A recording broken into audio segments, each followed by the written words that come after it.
നമസ്കാരം പ്രിയപ്പെട്ട പ്രേക്ഷകരെ, രാവിലെയിലേക്ക് എല്ലാവർക്കും ഒരിക്കൽ കൂടി സ്വാഗതം. പശ്ചിമേഷ്യയിൽ സമാധാനം അത് തകരുന്നു എന്ന സാഹചര്യം വീണ്ടും ഉണ്ടാവുകയാണ്. പ്രധാനമായും അമേരിക്കൻ ആക്രമണം ഇറാനിൽ ശക്തമാണ് എന്നുള്ള വിവരങ്ങൾ പുറത്തുവരുന്നു. ഹോർമുസിലെ നിയന്ത്രണം തങ്ങൾക്കാണ് എന്ന് ഇറാൻ ആവർത്തിക്കുന്നു. പക്ഷേ ഹോർമുസ് തുറന്നു തന്നെ കിടക്കുകയാണ് എന്നാണ് അമേരിക്കയുടെ അവകാശവാദം. അതിനൊപ്പം ഇസ്രായേലിൽ നെതന്യാഹുവിൻ്റെ ഭാവി നിശ്ചയിക്കുന്ന തെരഞ്ഞെടുപ്പ് അടുത്ത മാസം അവസാനത്തോടെ ഉണ്ടാകും എന്നുള്ള സൂചനകളുണ്ട്. കേരളത്തിൽ പ്രത്യേകിച്ചും BJPയുടെ ഫണ്ട് തട്ടിപ്പുമായി ബന്ധപ്പെട്ട വിവാദം, അതിലും ചില പ്രധാനപ്പെട്ട വഴിത്തിരിവുകളുണ്ട്. ഇതടക്കം നിരവധി വാർത്തകൾ പ്രേക്ഷകർക്കായുണ്ട്. ആദ്യം തലക്കെട്ടുകൾ നോക്കാം.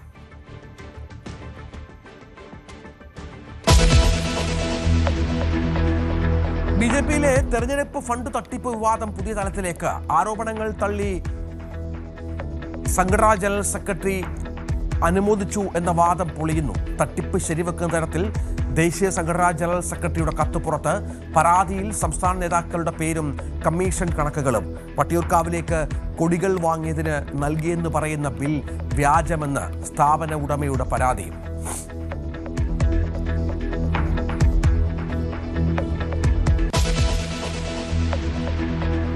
വയനാട് പനമരം ചെറുമലയിൽ ജനങ്ങളെ ഭീതിയിലാക്കി റിസോർട്ടിനായി അനധികൃത നിർമ്മാണങ്ങൾ. പ്രദേശത്ത് വൻ മണ്ണിടിച്ചിൽ ഭീഷണി. റെഡ് അലേർട്ടുള്ള സമയത്ത് പോലും JCB ഉപയോഗിച്ച് നിർമ്മാണങ്ങളെന്ന് നാട്ടുകാർ. നിയമലംഘനത്തിന് അധികാരികളുടെ ഒത്താശ. ചോദ്യം ചെയ്യുന്നവർക്ക് നേരെ വധഭീഷണിയെന്നും ആക്ഷേപം.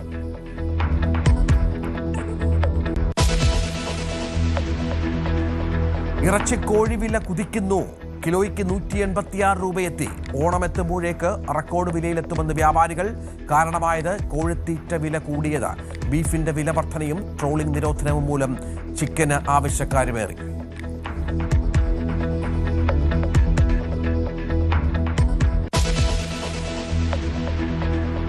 സമാധാന ധാരണ കാറ്റിൽ പറത്തി. പശ്ചിമേഷ്യയിൽ സംഘർഷം വീണ്ടും അതിരൂക്ഷം. തെക്കൻ ഇറാനിൽ US ആക്രമണത്തിൽ ഒരു മരണം. ഇറാന്റെ വ്യോമ പ്രതിരോധ സംവിധാനങ്ങൾ ലക്ഷ്യമിട്ട് US. ഇറാനിലെ ഏറ്റവും വലിയ ഖേഷം ദ്വീപിലും US വ്യോമാക്രമണം. വിവിധ ഗൾഫ് രാജ്യങ്ങളിലേക്ക് ഇറാന്റെ പ്രത്യാക്രമണം.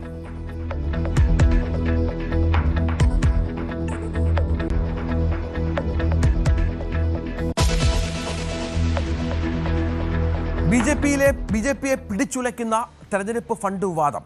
അത് ഓരോ ദിവസവും പുതിയ പുതിയ വിവരങ്ങൾ പുറത്തു വരികയാണ്. News 18 പുറത്തുവിടുന്ന നിർണായകമായ ചില വിവരങ്ങൾ കൂടിയുണ്ട് ഇതുമായി ബന്ധപ്പെട്ട്. തെരഞ്ഞെടുപ്പ് ഫണ്ടിൽ വൻ തട്ടിപ്പ് നടന്നുവെന്ന ആരോപണങ്ങൾ തള്ളിയും സുതാര്യമായ ഓഡിറ്റിങ്ങിന് സംഘടനാ ജനറൽ സെക്രട്ടറി അനുമോദിച്ചു എന്നുമുള്ള BJP സംസ്ഥാന അധ്യക്ഷന്റെ വാദങ്ങൾ പൂർണ്ണമായും പൊളിയുകയാണ്. ഫണ്ട് ചിലവഴിച്ചതിൽ വൻ അഴിമതി നടന്നു എന്ന് വ്യക്തമാക്കി BJP നേതാവ് ദേശീയ സംഘടനാ ജനറൽ സെക്രട്ടറി നൽകിയ കത്തിൻ്റെ പകർപ്പ് ഇപ്പോൾ പുറത്തു വന്നിരിക്കുകയാണ്. സംസ്ഥാന ജനറൽ സെക്രട്ടറിയുടെയും സംസ്ഥാന സെക്രട്ടറിമാരുടെയും പേരും വാങ്ങിയ കമ്മീഷന്റെ കണക്കും എടുത്തു പറഞ്ഞാണ് ഈ കത്ത് എന്നുള്ളതാണ് ഇപ്പോൾ ഏറ്റവും പ്രധാനപ്പെട്ട കാര്യം. ദേശീയ നേതൃത്വവുമായി ബന്ധപ്പെട്ട് പരാതിയും ലഭിച്ചിട്ടുണ്ട്. വിശദമായ അന്വേഷണം വേണമെന്നും എല്ലാ തെളിവുകളും നൽകാമെന്നും പരാതിയിൽ വ്യക്തമാക്കുന്ന പശ്ചാത്തലം കൂടിയുണ്ട്. News 18 ഫോളോ അപ്പാണ്. ഇത് വളരെ പ്രധാനപ്പെട്ട BJP നേതാക്കൾക്ക് പോലും വിശദീകരിക്കാനാവാത്ത വിധം ഈ തട്ടിപ്പിന്റെ വ്യാപ്തി വളരുന്നു എന്നാണ് മനസ്സിലാക്കേണ്ടത്. VV അരുൺ ഏറ്റവും പുതിയ വിവരങ്ങളുമായി ചേരും. അവരുടെ ഒരു ചെറിയ തട്ടിപ്പല്ല, അല്ലെങ്കിൽ ഈ തട്ടിപ്പിന് പിന്നിലുള്ളവർ ചെറിയ ആളുകളല്ല. BJPയെ സംബന്ധിച്ചിടത്തോളം തെരഞ്ഞെടുപ്പ് കാലത്ത് നേരത്തെയും സമാനമായ വിവാദങ്ങൾ ഉണ്ടായിട്ടുണ്ട്. ഇപ്പോൾ കുറച്ചുകൂടി ഗൗരവമായ ആരോപണങ്ങൾ, അതിനൊക്കെ തെളിവുകളും നമ്മൾ പുറത്തുവിടുകയാണ്.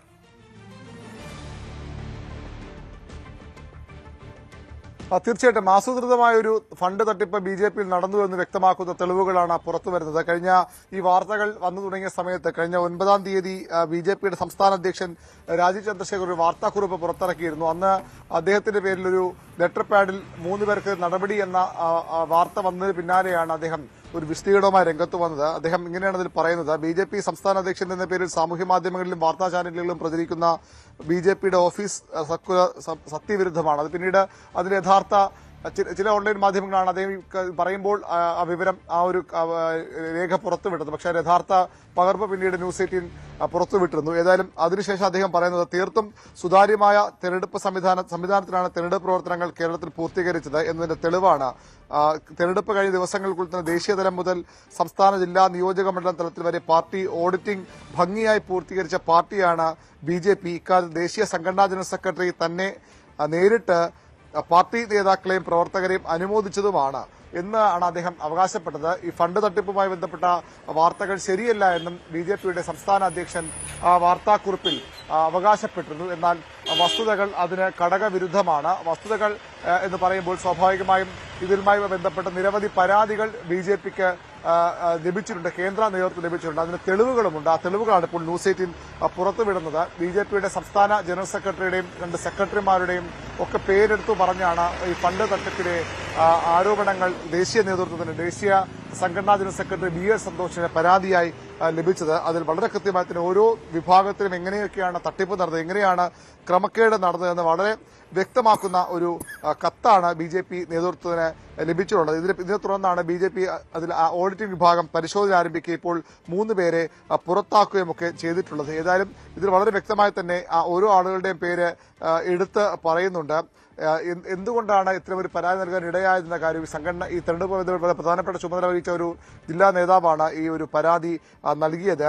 വളരെ കൃത്യമായി ഈ കൊടി വാങ്ങിയത് വൻ അഴിമതി നടന്നിട്ടുണ്ടെന്ന് പറയുന്നു. കൊടിക്കൊള്ളയിൽ കമ്മീഷൻ 31 ലക്ഷം എന്നാണ് ഈ പരാതിയിൽ പറയുന്നത്. കമ്മീഷൻ കൈപ്പറ്റിയത് സംസ്ഥാന സെക്രട്ടറി അഞ്ജനയാണ്. കമ്മീഷൻ വാങ്ങിയതിന് ലിക്വിഡ് ക്യാഷായാണ് കമ്മീഷൻ വാങ്ങിയത്. അതിന് താൻ ദൃക്സാക്ഷിയാണെന്നും ഈ പരാതിക്കാരൻ പാർട്ടി, അതായത് ഈ കൊടി നൽകിയ കൊടിയുടെ വൗച്ചർ അല്ലെങ്കിൽ കൊടിയുടെ റെസിപ്റ്റ് നൽകിയ സ്ഥാപനത്തിന്റെ ഉടമയുടെ തന്നെ പരാതി ഇതുമായി ബന്ധപ്പെട്ടുണ്ട് എന്നാണ് മനസ്സിലാകുന്നത് അരുണ്. ഒപ്പം അന്വേഷിച്ചെത്തിയപ്പോൾ ഈ കൊടി വാങ്ങിയ യഥാർത്ഥത്തിൽ ഒരു BJP-കാരന്റെ സ്ഥാപനത്തിൽ തന്നെയാണ് എന്നുള്ള വ്യക്തതകളൊക്കെ വരുന്നുണ്ട്. അപ്പോൾ പൂർണ്ണമായും അതിലും വലിയ തട്ടിപ്പ് നടന്നു എന്നുള്ളതാണ്.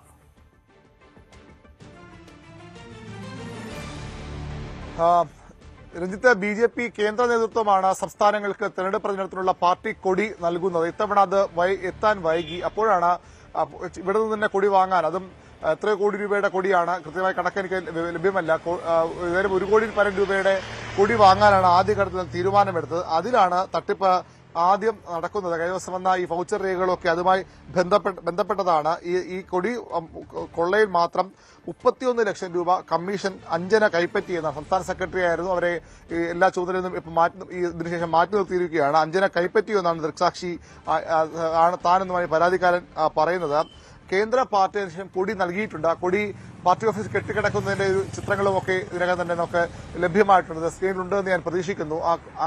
അതുകൊണ്ട് തന്നെ നേരത്തെ തന്നെ കൊടി കുറെ വാങ്ങി ആ കൊടിയിലാണ് കമ്മീഷൻ അടിച്ചത്. എന്നാൽ കേന്ദ്ര നേതൃത്വം പിന്നീട് കൊടി നൽകി അതും വിറ്റു എന്നാണ് ഇപ്പോൾ പരാതിയിൽ പറഞ്ഞത്. സംസ്ഥാന വൈസ് പ്രസിഡന്റ് K. സോമനാണ് ഈ പാർട്ടി നൽകിയത്, കേന്ദ്ര നേതൃത്വം നൽകിയ കൊടി 2 ലക്ഷം രൂപയ്ക്ക് വിറ്റ് എന്നാണ് പറയുന്നത്. നമുക്കറിയാം സ്വാഭാവികമായും BJP-യുടെ വലിയൊരു വിഭാഗം നേതാക്കൾ, അത് പ്രധാനമന്ത്രിയും അമിത്ഷായും നേതാക്കൾ മാത്രമല്ല പല ജില്ലകളിലെ മുഖ്യമന്ത്രിമാരും അവിടുത്തെ പാർട്ടി ഭാരവാഹികളും ഒക്കെ പ്രചരണത്തിന് വേണ്ടി ഇവിടെ എത്തിയിട്ടുണ്ട്. അതുകൊണ്ട് തന്നെ തലസ്ഥാനത്തെ പ്രധാനപ്പെട്ട ഒരു ഹോട്ടലിൽ 30ഓളം മുറികൾ ബുക്ക് ചെയ്തിരുന്നു. പക്ഷേ അവിടെ ഉപയോഗിച്ചത് ഏതാനും മുറികൾ മാത്രമാണ് ഉപയോഗിച്ചത്. ബാക്കി പക്ഷേ എല്ലാ മുറികൾക്കും വേണ്ടി പണം നൽകിയതായി രേഖകൾ ഉണ്ടാക്കിയെന്നാണ് പറയുന്നത്. അതായത് മുറി ബുക്ക് ചെയ്തതിലും തട്ടിപ്പ് നടത്തിയിട്ടുണ്ട്. ഉപയോഗിക്കാത്ത മുറികൾക്കും ബില്ലിട്ടെന്നാണ് പരാതി. കട്ടൌട്ട്, വലിയ കട്ടൌട്ടുകൾ എല്ലായിടത്തും ഉണ്ടായിരുന്നു. അതിനെ ഒരു ഏജൻസിയിൽ നിന്ന് മാത്രം, കൊച്ചി കേന്ദ്രീകരിച്ച ഏജൻസി മാത്രം, അവരുടെ മാത്രം കൊട്ടേഷൻ വാങ്ങി അതിലും കമ്മീഷൻ വാങ്ങിയെടുത്തു. പാങ്ങപ്പാറ രാജീവും വിജയകുമാറുമാണ് ഇതിനുവേണ്ടി കമ്മീഷൻ 5 ലക്ഷം രൂപ കമ്മീഷൻ തട്ടിയെന്ന പരാതിയിൽ പറയുന്നത്. രണ്ടുപേരും ഇപ്പോൾ പാർട്ടിക്ക് പുറത്താണ്, സംഘടനാ ചുമതലയിൽ നിന്ന് പുറത്താണ്. പൂന്തുറ ശ്രീകുമാർ സംസ്ഥാന സെക്രട്ടറിയാണ്, അദ്ദേഹത്തിനെതിരെയും ആരോപണമുണ്ട്. അദ്ദേഹം കടബാധ്യത തീർത്തു. 2 ലോണുകൾ അദ്ദേഹത്തിന് ട്രാവൻകൂർ സഹകരണ സംഘത്തിലുണ്ടായിരുന്നു. 15 ലക്ഷം രൂപ വീതമുള്ള 2 ലോണുകൾ. അത് തീർത്തത് ഈ കമ്മീഷന് ലഭിച്ച പണമെന്നാണ് ഈ BJP-യുടെ ജില്ലാ നേതാവ് തന്നെ ദേശീയ നേതൃത്വം നൽകിയ പരാതിയിൽ ആരോപിക്കുന്നത്. ഇലക്ഷൻ കമ്മിറ്റികൾ സാധാരണ ശക്തമായി പ്രവർത്തിക്കുന്ന പാർട്ടിയാണ് BJP. പക്ഷേ ഇത്തവണ ഇലക്ഷൻ കമ്മിറ്റികളെ നോക്കുകുത്തിയായിക്കൊണ്ട് ഈ സംസ്ഥാന കാര്യാലയത്തിൽ ഇലക്ഷന് ചുമതലയുണ്ടായിരുന്ന സംസ്ഥാന സെക്രട്ടറി അഞ്ജന എല്ലാം ഏറ്റെടുക്കുകയായിരുന്നു. അവർ എല്ലാത്തിനെയും നിയന്ത്രണം എടുക്കുകയായിരുന്നു. അതിന് എല്ലാത്തിനും കൃത്യമായ നിർദ്ദേശം നൽകിയത് സംസ്ഥാന ജനറൽ സെക്രട്ടറി S. സുരേഷ് എന്ന് പറഞ്ഞു. സുരേഷിന്റെ പേരും ഈ കത്തിൽ ആരോപിക്കുന്നുണ്ട്. സുരേഷിന്റെ പ്രവർത്തനങ്ങൾക്കെതിരെയും ഈ പരാതിയിൽ ആരോപണമുണ്ട്.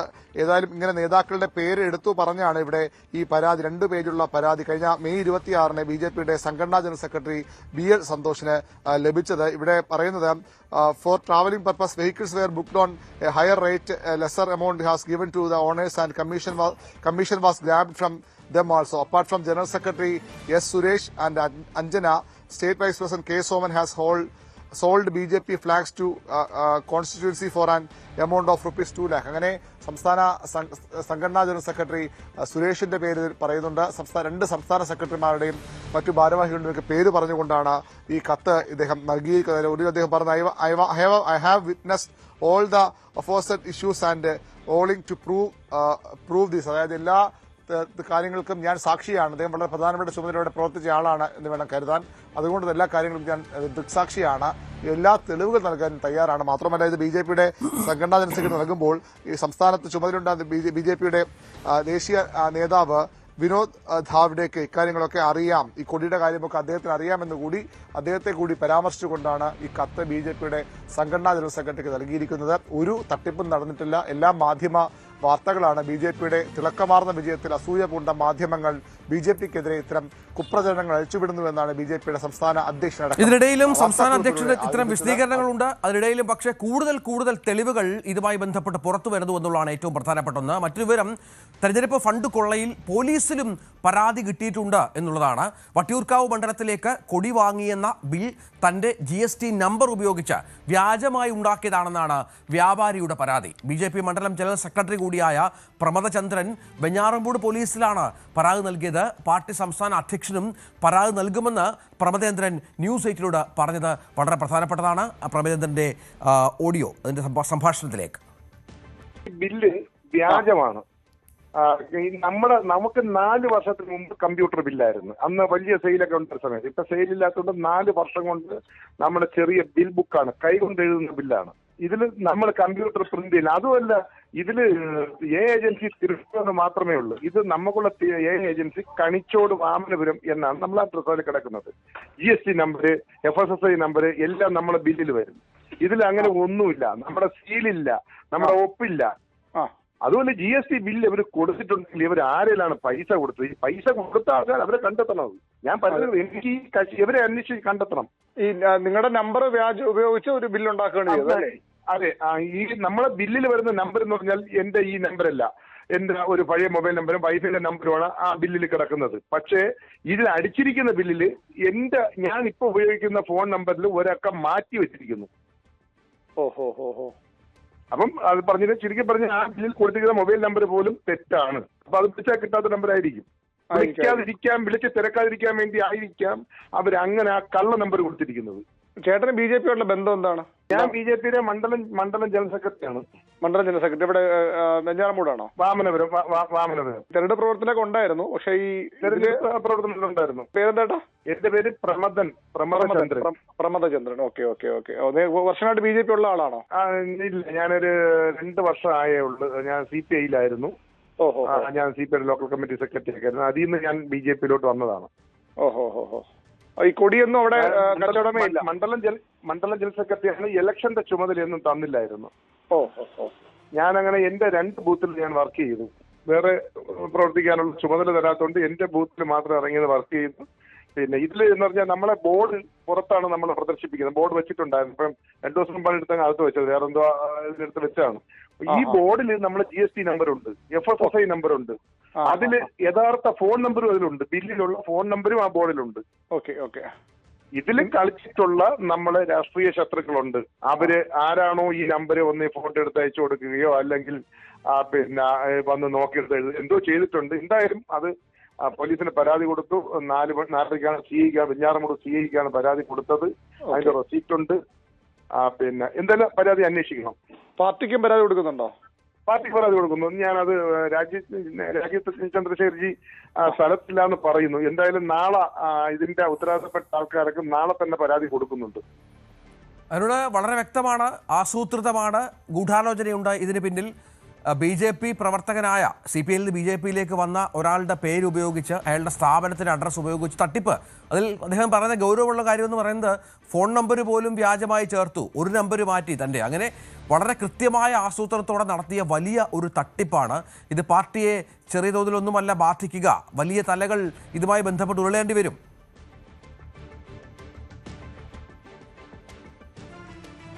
തീർച്ചയായിട്ടും രഞ്ജിത്ത്, ഇത് വട്ടിയൂർക്കാവ് മണ്ഡലത്തിലേക്ക് മാത്രമുള്ള കൊടി വാങ്ങിയതിന്റെ പേരിലുള്ള ബില്ലാണ്. ഇതാണ് കഴിഞ്ഞ ദിവസം പുറത്തു വന്ന ഒരു പ്രധാനപ്പെട്ട തെളിവ്.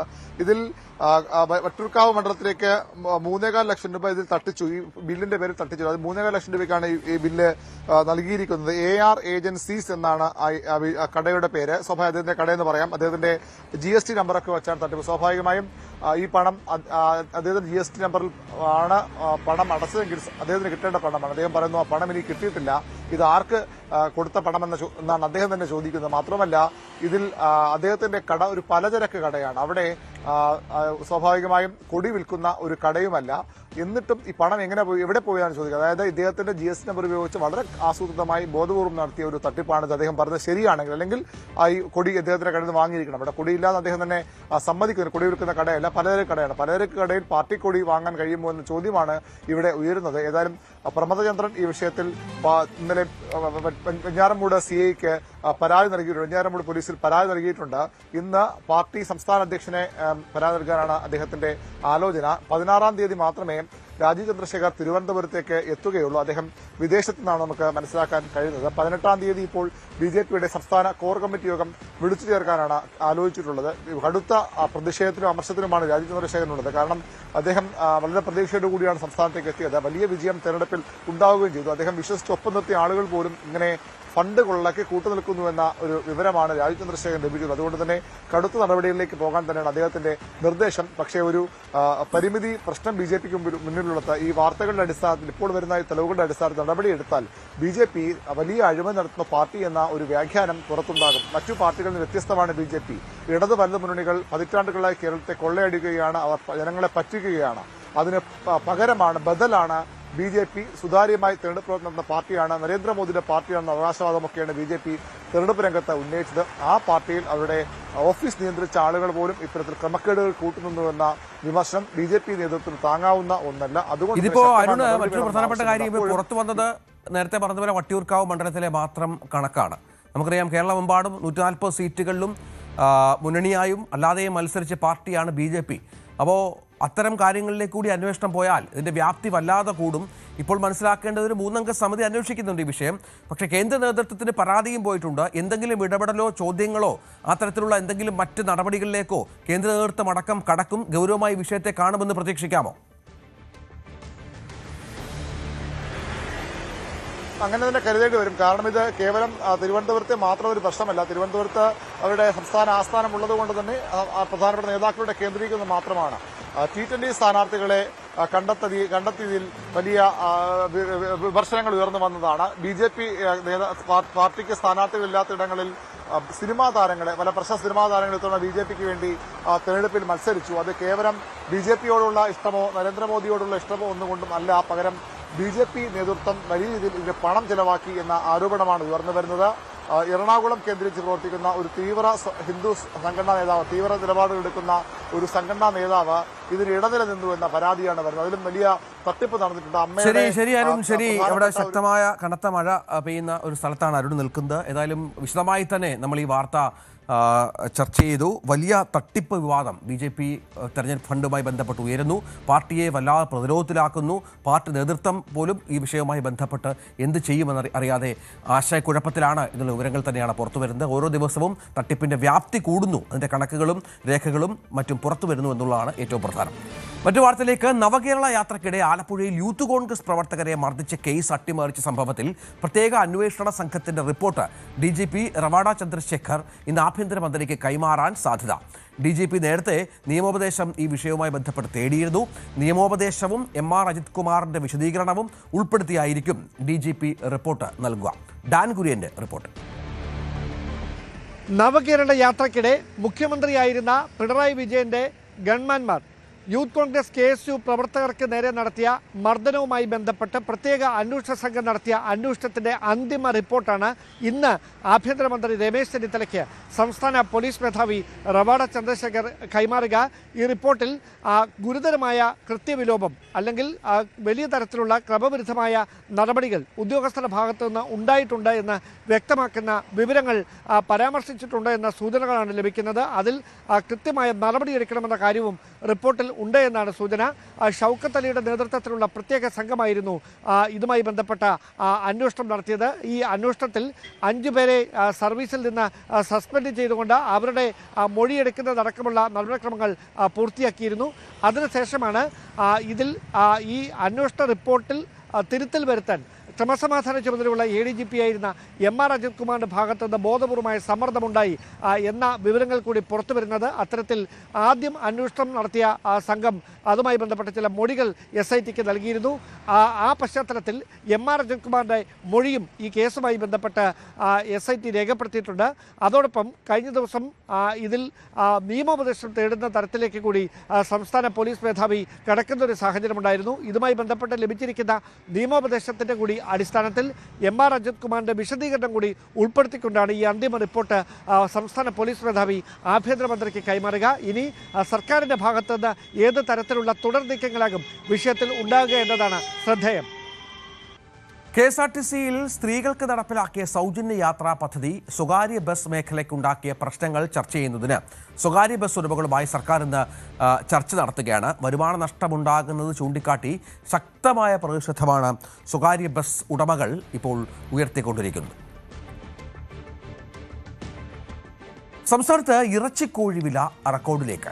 കിലോയ്ക്ക് നിലവിൽ 186 രൂപയാണ് തിരുവനന്തപുരത്തെ വില.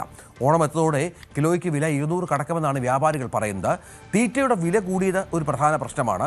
ഒപ്പം ബീഫ് വിലയിൽ വർധനവുണ്ടായതും ട്രോളിംഗ് നിരോധനവുമൊക്കെ ചിക്കന് ഡിമാൻഡ് കൂട്ടി, അതും വിലക്കയറ്റത്തിന് കാരണമായി എന്നാണ് വ്യാപാരികളുടെ വിശദീകരണം.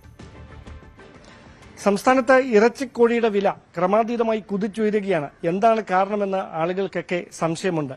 ചിക്കന്റെ വില ഉയർന്നതോടെ ഹോട്ടലുകളിലെ ചിക്കൻ വിഭവങ്ങളുടെ വിലയും അങ്ങനെ തന്നെ ഉയരുന്ന ഒരു സാഹചര്യമാണ് ഉണ്ടായിരിക്കുന്നത്. ഞാനിപ്പോൾ ഉള്ളത് തിരുവനന്തപുരം കഴക്കൂട്ടത്തുള്ള ആലിഫ് പൗൾട്രി ഫാമിലാണ്. ഈ ഫാമിന്റെ ഉടമകൾ എന്നോടൊപ്പം ചേരുന്നു. എന്താണ് ഈ ചിക്കന്റെ വിലയിൽ ഇങ്ങനെ ഒരു വലിയ വ്യതിയാനം ഉണ്ടായതെന്ന് അവരോട് തന്നെ ചോദിക്കാം. പേരെന്താണ്? എന്റെ പേര് അനാമുദ്ദീൻ. ഇത് എത്ര വർഷമായി നമ്മുടെ ഈ സ്ഥാപനം? ഒരു 25 വർഷത്തോളം കൊണ്ട് എന്റെ വൈഫിന്റെ പേരിലാണ് സ്ഥാപനം ഉള്ളത്. അപ്പോൾ 25 വർഷം കൊണ്ട് നടത്തുകയാണ്. ഈ പെട്ടെന്നാണ് ഇങ്ങനെ ഒരു വില വർധന ഉണ്ടാകുന്നത്. എന്താണ് ഇതിന് ഈ ഇങ്ങനെ ഇറച്ചിക്കോഴിയുടെ വില കൂടാനുണ്ടായ കാരണം? സാധാരണഗതിയിൽ ഇങ്ങനെ ഒരു കയറ്റം ഇറക്കം ഉള്ളതാണ്. പക്ഷെ ഇത്രയും അതിരൂക്ഷമായിട്ടുള്ള ഒരു കയറ്റം എന്ന് ഉള്ളത് അടുത്ത കാലത്താണ്. ഒന്ന് ചിലപ്പോൾ ബീഫിന്റെ ഷോർട്ടേജ് ആയിരിക്കാം, ബീഫിന്റെ പ്രോബ്ലംസ് ഇവിടെ നടക്കുന്നുണ്ട്, അതൊരു കാരണമായിരിക്കാം. പിന്നെ ഇതെല്ലാം കോർപ്പറേറ്റുകളുടെ കയ്യിലാണ്. കോർപ്പറേറ്റുകളുടെ കയ്യിലായി കഴിയുമ്പോഴത്തേക്ക് അവർ തീരുമാനിക്കും, അതിനനുസരിച്ച് മറ്റുള്ളവർ അനുസരിക്കുക, അതുമായിരിക്കാം. ഇനി ബാക്കിയുള്ള ഡീപ്പായിട്ടുള്ള കാരണങ്ങളൊന്നും എനിക്ക് പിടുത്തമല്ല.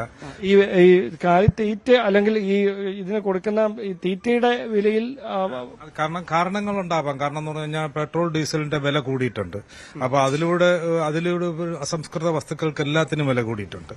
അപ്പൊ ഈ വില കൂടുതൽ കർഷകരെ ബാധിക്കും. കാരണം അവർക്ക് തീറ്റ വരുന്നത് മുറ്റാണ്. പിന്നെ അതുപോലെ ഇത് ബൾക്കായിട്ട് പലരുടെ കയ്യിലായി. പഴയതുപോലെ ചെറുകിട ഇൻഡസ്ട്രി ബൾക്കായിട്ടുള്ള വലിയ കോർപ്പറേറ്റുകളുടെ കയ്യിലായി. നമ്മളെവിടെ എടുക്കുന്നത് സാർ? ഞാനിവിടെ നിന്ന് വരുന്നത് തമിഴ്നാട്ടിൽ നിന്നാണ് വരുന്നത്. തമിഴ്നാട് കമ്പനികളാണ്. ഞാനൊരു സെൽവഗണപതി എന്ന് പറഞ്ഞൊരു കമ്പനിയിൽ നിന്നാണ് എടുക്കുന്നത്. അപ്പോ കമ്പനികളുടെ കയ്യിലാണ് ഇപ്പോഴും. അവർ തന്നെയാണ് അവർ വില നിശ്ചയിക്കുകയാണ്. അവർ തീരുമാനിക്കും, നമ്മളനുസരിക്കും, പബ്ലിക് അനുഭവിക്കുക. അതാണ് ഇതിന്റെ സിസ്റ്റം. കാരണം ചെറുകിട ഞങ്ങൾ കച്ചവടക്കാരാണ്, ഞങ്ങൾ ഇവിടെ റീറ്റെയിൽ കച്ചവടക്കാരാണ്. അപ്പോൾ റീറ്റെയിൽ കച്ചവടക്കാരായ ഞങ്ങൾക്ക് അവർ വില തീരുമാനിച്ച് നമുക്ക് തരും. നമ്മളതിനെ ജനങ്ങളിലേക്ക് പബ്ലിക്കിലേക്ക് വിടുമ്പോഴത്തേക്ക് നമുക്ക് കിട്ടുന്നതിനനുസരിച്ച് ചെറിയൊരു മാർജിൻ ഇട്ട് നമ്മൾ കച്ചവടം ചെയ്യും. അപ്പം മാർജിൻ ഈ വില കൂടുന്നതിനനുസരിച്ച് നമ്മുടെ സെയിലിനെ ബാധിക്കും. കാരണം ഒരാളുടെ കയ്യിൽ ഒരു 200 രൂപയ്ക്ക് സാധനം വാങ്ങണമെന്നുണ്ടെങ്കിൽ അയാൾ 200 രൂപയ്ക്ക് സാധനം വാങ്ങിക്കത്തുള്ളൂ. വില കൂടിയാലും വില കുറഞ്ഞാലും 200 രൂപയ്ക്ക്. അപ്പൊ 200 രൂപയുടെ സാധനം വാങ്ങിക്കുമ്പോഴേക്കും നമ്മുടെ ക്വാണ്ടിറ്റിയിൽ വ്യത്യാസം വരുമ്പോൾ നമ്മുടെ പ്രോഫിറ്റിൽ വ്യത്യാസം വരും. അപ്പൊ നിലനിൽപ്പ് ഞങ്ങൾക്കും ബാധകമാണ്. ഇത് എടുക്കുന്ന ഇത് ഇറച്ചിക്കോഴി ഇറക്കുന്നത് കുറഞ്ഞിട്ടുണ്ടോ? കോഴികൾ ഇറക്കുന്നത് കുറഞ്ഞിട്ടുണ്ട്. കാരണം എന്ന് പറഞ്ഞാൽ ഈ സെയിൽ കുറയുന്നുണ്ടല്ലോ, ഈ ആൾക്കാരുടെ ഉപഭോഗം കുറയുന്നുണ്ട്. ഈ കുറയുന്നതിനനുസരിച്ച് നമ്മുടെ സെയിൽ കുറയുന്നുണ്ട്. കാരണം ഒരാളുടെ ബഡ്ജറ്റിനനുസരിച്ചല്ലേ അവർക്ക് ചിക്കൻ വാങ്ങിക്കാൻ പറ്റത്തുള്ളൂ. ഹോട്ടലുകൾക്ക് വില കൂടുമ്പോഴത്തേക്ക് അവിടെ സെയിൽ കുറയുമ്പോഴത്തേക്ക് അതിനനുസരിച്ച് അവരുടെയും ക്വാണ്ടിറ്റി കുറയും. ഈ ക്വാണ്ടിറ്റി കുറയുമ്പോഴത്തേക്ക് അതിനനുസരിച്ചുള്ള മാർജിൻ നമുക്ക് കുറയും. അപ്പൊ ഇനിയും വില ഇങ്ങനെ തന്നെ നിൽക്കുമോ അതോ ഇനി കൂടാൻ സാധ്യതയുണ്ടോ? എന്താണ് ഓണം വരാൻ പോവാണ്. ഇത് ഓണം വരുന്ന സീസൺ ആകുമ്പോൾ വീണ്ടും കൂടും. വീണ്ടും കൂടാനാണ് സാധ്യത. 200+ ആയാലും അത്ഭുതപ്പെടാനില്ല. 200+ ആയാലും അത്ഭുതപ്പെടാനൊന്നുമില്ല. അല്ല, കോർപ്പറേറ്റുകളുടെ കാര്യം പറഞ്ഞാലേ അവര് എല്ലാ സാധനങ്ങൾക്കും വില കൂടുതലല്ലേ, ഇതിന്റെ ഫീഡിനൊക്കെ നല്ല വിലയല്ലേ. അപ്പൊ അതുമെല്ലാം കൂടെ ആകുമ്പം അവരെയും കുറ്റം പറയാൻ പറ്റൂല. പിന്നെ അവർ ഈ വണ്ടികളിൽ വരുന്ന അവർക്ക് പെട്രോൾ, ഡീസൽ അങ്ങനെ എല്ലാത്തിനും വില കൂടുതലല്ലേ. അപ്പൊ അതൊക്കെ കൊണ്ടായിരിക്കും അവരും ഇങ്ങനെ നമുക്കങ്ങനെ തരുന്നത്. അവരെ ഒന്നും പറയാൻ പറ്റൂലല്ലോ. പ്രത്യേകിച്ച് കാരണങ്ങളൊന്നും നമുക്ക് പറയാനൊക്കില്ല. ഒത്തിരി കാരണങ്ങൾ കാണാം. കാരണം എന്ന് പറഞ്ഞു കഴിഞ്ഞാൽ പിന്നെ എന്തിനാണ് ഇപ്പൊ വില കുറവുള്ളത്, അത് വേറൊരു സത്യം. കാരണം എന്ന് പറഞ്ഞു കഴിഞ്ഞാൽ ഇപ്പൊ എപ്പോഴും ഇറച്ചി ഐറ്റംസിൽ വില കുറവ് ഇപ്പോഴും ചിക്കനാണ്. കാരണം ബീഫിന് വില കുറഞ്ഞിട്ടുണ്ടോ, 1000-ന് മേലെ 1100-ന് മേലെ മട്ടനായി, 600-ഉം 650-ഉം ആയി ബീഫ്. ഇപ്പോഴും 1 കിലോ മീറ്റിന്റെ വില നോക്കിക്കഴിഞ്ഞ് കഴിഞ്ഞാൽ 300 രൂപയിൽ നിൽക്കുകയാണ്. 1 കിലോ ചിക്കൻ മീറ്റിന്റെ വില നോക്കിയാൽ 300 രൂപയിൽ നിൽക്കുകയാണ്. ഇപ്പൊ മറ്റ് മീറ്റുകൾക്കെല്ലാം അതിനേക്കാളും വില കൂടുതലാണ്. അതും ഒരു കാരണമാവാം ഇത് വില കൂടാൻ. അപ്പൊ അങ്ങനെ, കാരണം മറ്റുള്ളതിനൊക്കെ വില കൂടുമ്പോഴേക്കും അതിന്റെ ആനുപാതികമായിട്ട് ഇതിനും കൂടുകയാണ്. കാരണം ഈ ആൾക്കാർ ഇതിലേക്ക് കൂടുതൽ അടുക്കും എന്നറിഞ്ഞുകൊണ്ട് ഡിമാൻഡ് കൂട്ടിയിട്ട് അതിനെ വില കൂട്ടുക എന്നുള്ളതാണ്. കാരണം ഇതുപോലെ തന്നെ ഇങ്ങ് താഴോട്ട് വരും. കാരണം നമ്മൾ കുറച്ച് നാള് ആരും ഉപയോഗിക്കാനുള്ള കച്ചവടം കുറവായി കഴിഞ്ഞ് കഴിഞ്ഞാൽ ഈ വളർത്തുന്ന സാധനങ്ങളൊക്കെ അമിതമാവും. ഈ അമിതമാകുമ്പോഴത്തേക്ക് ഇവര് നേരിട്ടൊക്കെ താഴെ കൊണ്ടുവരും. എപ്പോഴാണെന്ന് അറിയാമോ? യഥാർത്ഥത്തിൽ എന്ന് പറയുന്നത് ചെറുകിട കർഷകർ ഇവിടെ ഇല്ലാതായി. അവിടെയാണ് പ്രോബ്ലം വന്നത്. ചെറുകിട കർഷകർ ചില ക്രൈസിസ് കൊണ്ട് അവർ നശിക്കപ്പെട്ടപ്പോഴത്തേക്ക് എല്ലാം കോർപ്പറേറ്റുകളുടെ കയ്യിലായി. അപ്പോൾ അവർ തീരുമാനിക്കുക അവർ തന്നെ. ഇതിനിടയ്ക്ക് ഒരു 500 ചെറുകിട കച്ചവടക്കാർ കൊണ്ടുവന്നിട്ട് ഇതായിട്ട് ഒരു മത്സരം ഉണ്ടായാൽ ഇതിന് വില കുറയും. മത്സരം ഉണ്ടാകുമ്പോഴത്തേക്ക് കോർപ്പറേറ്റുകൾ എന്താ ചെയ്യുന്നത്, ടക്കനെ അങ്ങ് വില കുറയ്ക്കും. വില കുറച്ചങ്ങ് താഴുമ്പോഴേക്ക് ഇവർ നശിക്കും, ഈ ചെറുകിട കർഷകർ നശിക്കും. വീണ്ടും അവർ അതിന് ഇരട്ടിയായിട്ട് തിരിച്ചു പിടിക്കും. ഇതാണ് കോഴി കച്ചവടത്തിൽ നടന്നുകൊണ്ടിരിക്കുന്ന ഒരു സിസ്റ്റം. ഓക്കെ, അപ്പൊ അത്തരത്തിലുള്ള ഒരു ആശങ്കയാണ് ഈ പൗൾട്രി ഫാം ഉടമകളടക്കം പങ്കുവെച്ചുകൊണ്ടിരിക്കുന്നത്. അങ്ങനെയാണെങ്കിൽ 1 കിലോ ഇറച്ചിക്കോഴിക്ക് വില 200 രൂപയ്ക്ക് മുകളിലേക്ക് പോയാലും അത്ഭുതപ്പെടാനില്ല. അങ്ങനെ ഒരു സാഹചര്യം ഓണത്തോടടുപ്പിച്ച് ഉണ്ടായേക്കും.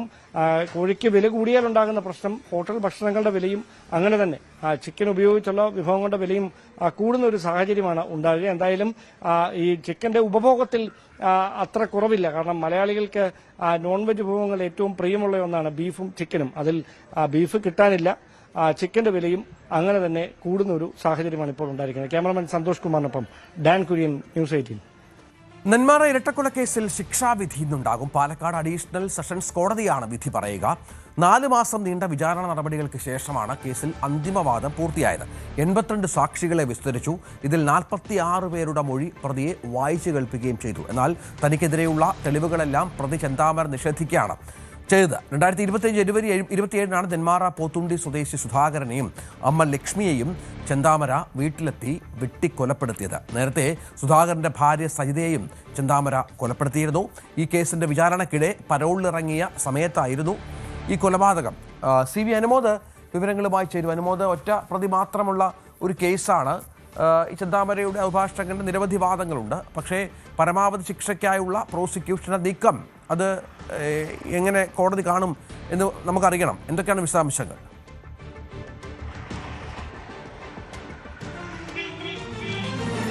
Good morning. കഴിഞ്ഞ തിങ്കളാഴ്ച വരേണ്ട വിധിയാണ് ജഡ്ജിയുടെ ആരോഗ്യ പ്രശ്നങ്ങളാൽ മാറ്റിവെച്ചത്. അപ്പോൾ ഇന്ന് വിധി വരും എന്ന് തന്നെയാണ് നമുക്ക് മനസ്സിലാകുന്നത്.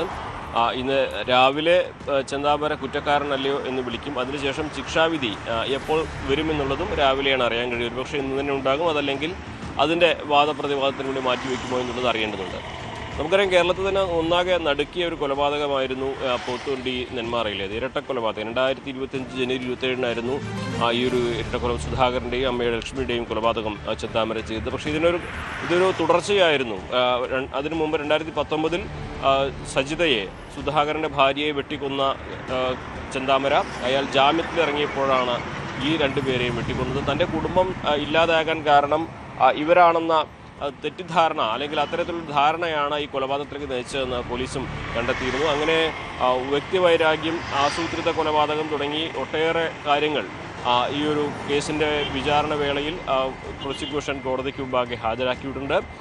ഇതിൽ ഇയാൾ മനഃപൂർവ്വമാണ് ഇത്തരത്തിലൊരു കൊടും കൃത്യം ചെയ്തത്. ഇയാൾ ആയുധങ്ങൾ അതിനുവേണ്ടി സംഘടിപ്പിച്ചിരുന്നു, കൃത്യമായി ഇയാൾ ആസൂത്രണം ചെയ്തിരുന്നു തുടങ്ങിയ കാര്യങ്ങളൊക്കെ തന്നെ പ്രോസിക്യൂഷൻ കോടതിയെ വിചാരണ വേളയിൽ ധരിപ്പിച്ചിട്ടുണ്ട്. ഇയാൾക്കെതിരെ സാക്ഷി മൊഴികളുടെ ഏറ്റവും ഒരു ദുർബലമായി പോകുന്നത് 4 സാക്ഷികൾ കൂറുമാറി എന്നുള്ളതാണ്. പക്ഷേ അത് കേസിനെ ബാധിക്കില്ല എന്ന ആത്മവിശ്വാസമാണ് പ്രോസിക്യൂഷനുള്ളത്. 2 പേർ ഈ ചെന്താമരയുടെ നേരെ ഒരാൾ സഹോദരനും സഹോദരൻ്റെ ഭാര്യയും മറ്റൊരു ബന്ധുവുമാണ്, മറ്റൊരാൾ ആ പ്രദേശവാസിയാണ്. ഇതിൽ ഈ സാക്ഷിമൊഴികൾ മാറിയത് തിരിച്ചടിയാകില്ല എന്നൊരു ആത്മവിശ്വാസം പ്രോസിക്യൂഷൻ പ്രകടിപ്പിക്കുന്നുണ്ട്. അതോടൊപ്പം തന്നെ ഇതിൻ്റെ ശാസ്ത്രീയ തെളിവുകളും സാഹചര്യ തെളിവുകളും പൂർണ്ണമായിട്ടും ചെന്താമരയ്ക്കെതിരായാണ് എന്ന് പ്രോസിക്യൂഷൻ അവകാശപ്പെടുന്നുണ്ട്. അതായത് ഈ ഒരു വെട്ടിക്കൊല്ലാൻ ഉപയോഗിച്ച കത്തിയിൽ, ആയുധത്തിൽ മരിച്ച ആളുകളുടെ വിരലടയാളവും കോശങ്ങളും ഉണ്ടായിരുന്നു. അതിൽ ചെന്താമരയുടെ ഈ കൈവിരലടയാളമെല്ലാം തന്നെ കണ്ടെത്തിയിട്ടുണ്ട്. അങ്ങനെ ഈ ചെന്താമരയെ നേരിട്ട് ഈ കേസുമായി ബന്ധിപ്പിക്കുന്ന ഒട്ടേറെ ശാസ്ത്രീയ തെളിവുകളും അതേപോലെ തന്നെ മൊഴികളും ഒക്കെ പോലീസിന് ശേഖരിക്കാനും പ്രോസിക്യൂഷൻ അത് കോടതിക്ക് ഹാജരാക്കാൻ സാധിച്ചിട്ടുണ്ട്. ഇതൊക്കെ തന്നെ കോടതി മുമ്പാകെ എത്തിയത് ഈ കേസിൽ അനുകൂലമായ ഒരു സാഹചര്യം തീർക്കുമെന്നാണ് പ്രോസിക്യൂഷൻ്റെ പ്രതീക്ഷ. ഒപ്പം തന്നെ 2019 കൊലപാതകത്തിൻ്റെ തുടർച്ചയായിട്ടാണ് ഇത് എന്ന തരത്തിൽ ഈ കേസിനെ കണക്കാക്കണം. കാരണം മറ്റ് സജിത കേസിൽ ഇരട്ട ജീവപര്യന്തം അനുഭവിക്കുന്ന പ്രതിയാണ് ഈ ചെന്താമര. അയാൾ തന്നെയാണ് ഈ കൊല നടത്തിയത്. അപ്പോൾ ഇതൊക്കെ ഒരു കൃത്യമായിട്ട് ആസൂത്രണത്തോടെയും ആണ് ഈ ഒരു കൂട്ടക്കൊലപാതകം നടത്തിയത്. ഒരു കുടുംബത്തിൽ 3 പേരെ കൂട്ടക്കൊലപാതകം നടത്തുന്ന സാഹചര്യം. മാത്രമല്ല കുടുംബത്തിൽ ബാക്കി 2 കുട്ടികൾക്ക് വരെ ഭീഷണിയുള്ള അവസ്ഥ. ഇവരെ പേടിച്ച് അയൽവാസിയായ സ്ത്രീ നാട് വിട്ടു പോകുന്ന സാഹചര്യം. അങ്ങനെ നാടിനും ഒരുപോലെ ഭീഷണിയായ ഒരു വ്യക്തിയാണ് ചെന്താമര എന്ന പ്രോസിക്യൂഷൻ്റെ വാദവും ഈ കൊലപാതകത്തിൻ്റെ തെളിവുകളും ശാസ്ത്രീയ തെളിവുകളും സാഹചര്യ തെളിവുകളൊക്കെ വളരെ കൃത്യമായിട്ട് കോടതി വിലയിരുത്തുമെന്ന പ്രതീക്ഷയാണ് പ്രോസിക്യൂഷന് പങ്കുവച്ചിരുന്നത്. സ്വാഭാവികമായിട്ടും അത് അങ്ങനെ വന്നാൽ ഒരു വലിയ ഒരു നീതി ആ കുടുംബത്തിന് കിട്ടും എന്ന് പറയാൻ. കഴിഞ്ഞ ആഴ്ച നമ്മൾ ആ കുട്ടികളെ കണ്ടപ്പോൾ വലിയ ആശങ്കയാണ് അവരൊക്കെ പങ്കുവച്ചത്. ഇയാൾ എപ്പോൾ വേണമെങ്കിലും പുറത്തിറങ്ങാൻ ഞങ്ങളെ കൊല്ലുമോ എന്നുള്ള പേടിയൊക്കെയാണ് അവർ പങ്കുവച്ചത്. അപ്പോൾ ഇതിനൊക്കെ ഒരു മറുപടി കോടതിയുടെ ഭാഗത്ത് നിന്നുണ്ടാകും. ചെന്താമരയ്ക്ക് ഏറ്റവും നിയമം അനുശാസിക്കുന്ന ഏറ്റവും വലിയ ശിക്ഷ ലഭിക്കുമോ, അതോ പ്രോസിക്യൂഷൻ്റെ വാദങ്ങൾ പൂർണ്ണമായും കോടതി അംഗീകരിക്കാതിരിക്കുമോ എന്നുള്ളതൊക്കെ ഇന്ന് 11 മണിയോടെ അറിയാം. എന്നാണെങ്കിലും ആദ്യം ചെന്താമര ഈ കേസിൽ കുറ്റക്കാരനാണോ എന്നാവും വിധിക്കുക. അതിനുശേഷമാകും ശിക്ഷാവിധി. രഞ്ജിത്ത്, ഏതായാലും കാത്തിരിക്കാം. കേരളത്തെ നടുക്കിയ ഒരു കൊലപാതകം, ചെന്താമരയുടെ കൊലപാതകം, അതിലാണ് വിധി ഇന്ന് വരുന്നത് എന്നുള്ളതാണ് ഏറ്റവും പ്രധാനപ്പെട്ട ഒന്ന്. പ്രധാനമായും അനുമോദ്, ഈ ചെന്താമരയ്ക്ക് പരമാവധി ശിക്ഷ ലഭിക്കുമെന്നാണ് പ്രതീക്ഷിതമാണ് ഈ സുധാകരൻ്റെ മകളൊക്കെ നമ്മളോട് സംസാരിച്ചത്. മകളുടെ വാക്കുകൾ നമുക്ക് അല്പസമയത്തിനകം കേൾക്കാം. ഇതുമായി ബന്ധപ്പെട്ട പ്രതിയുടെ വാദം പ്രധാനപ്പെട്ടതാണ്. പക്ഷേ കോടതിയെ സംബന്ധിച്ചിടത്തോളം കൃത്യമായ തെളിവുകൾ ഹാജരാക്കാൻ പ്രോസിക്യൂഷൻ സാധിച്ചുവെന്നാണ് കരുതേണ്ടത്. പഴുതടച്ചുള്ള അന്വേഷണം ഉണ്ടായി എന്ന് പ്രോസിക്യൂഷന് ആത്മവിശ്വാസമുണ്ട്. അങ്ങനെ തന്നെ അല്ലയോ കാര്യങ്ങൾ? തെളിവുകളുടെ അഭാവമോ അല്ലെങ്കിൽ സാക്ഷിമൊഴികളോ സാഹചര്യ തെളിവുകളോ ഒക്കെ വളരെ കൃത്യമായി തന്നെ കോടതിയെ ബോധ്യപ്പെടുത്താൻ പ്രോസിക്യൂഷൻ സാധിച്ചിട്ടുണ്ടെന്ന് കരുതാമോ?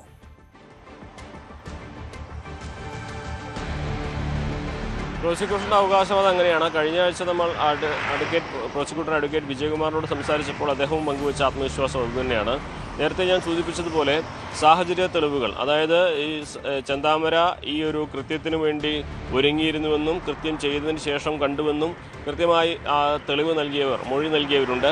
ഇയാളെ ഈ കൃത്യം നടത്തുവാൻ ആയുധം വാങ്ങിയ കട, അത് ശേഖരിച്ച ഇടം, അതുപോലെ തന്നെ ഈ കൊടുവാളിനെ പിടി നിർമ്മിച്ച ഇടം, അങ്ങനെ ഈ കൃത്യത്തിലേക്ക് ഇയാളെ നയിച്ച ഇയാൾ ചെയ്തിരുന്നു എന്ന് കൃത്യമായിട്ട് കാണിക്കാൻ കഴിയുന്ന തെളിവുകൾ, അതിനുശേഷം ഇവരുടെ മുമ്പുണ്ടായിരുന്ന വൈരാഗ്യം, ഇതിൻ്റെ എന്തുകൊണ്ട് ഇങ്ങനൊരു കൃത്യം ചെയ്തു എന്നതിന് ഇയാൾക്ക് ഈ കുടുംബത്തോട് മുൻപ് വൈരാഗ്യമുണ്ടായിരുന്നു എന്ന് തെളിയിക്കുന്ന സാക്ഷിമൊഴികൾ, ഇതൊക്കെ തന്നെ ഈ ഒരു കേസിൻ്റെ പ്രധാനപ്പെട്ട പ്രോസിക്യൂഷൻ്റെ ഭാഗത്തു നിന്നുള്ള തെളിവുകളായിട്ട് തന്നെ വേണം പ്രോസിക്യൂഷൻ ഹാജരാക്കിയിട്ടുള്ളത്. അതിൽ തന്നെ ഏറ്റവും പ്രധാനം നേരത്തെ സൂചിപ്പിച്ചതുപോലെ ശാസ്ത്രീയ തെളിവുകളാണ്. അതായത് ഈ കൊന്ന ആയുധം, അത് എന്ത് ആയുധം ഉപയോഗിച്ചാണ് വെട്ടിക്കുന്നത്, ആ ആയുധത്തിൽ നിന്ന് ശേഖരിച്ച കോശങ്ങളും മറ്റ് ഈ രക്തവും അതുപോലെ തന്നെ DNA ഒക്കെ കൃത്യമായിട്ട് ശാസ്ത്രീയ പരിശോധനാ ഫലം ഈ ഒരു കേസിൽ പ്രോസിക്യൂഷൻ അനുകൂലമായിട്ടുള്ളൊരു സാഹചര്യം തീർത്തിട്ടുണ്ട്.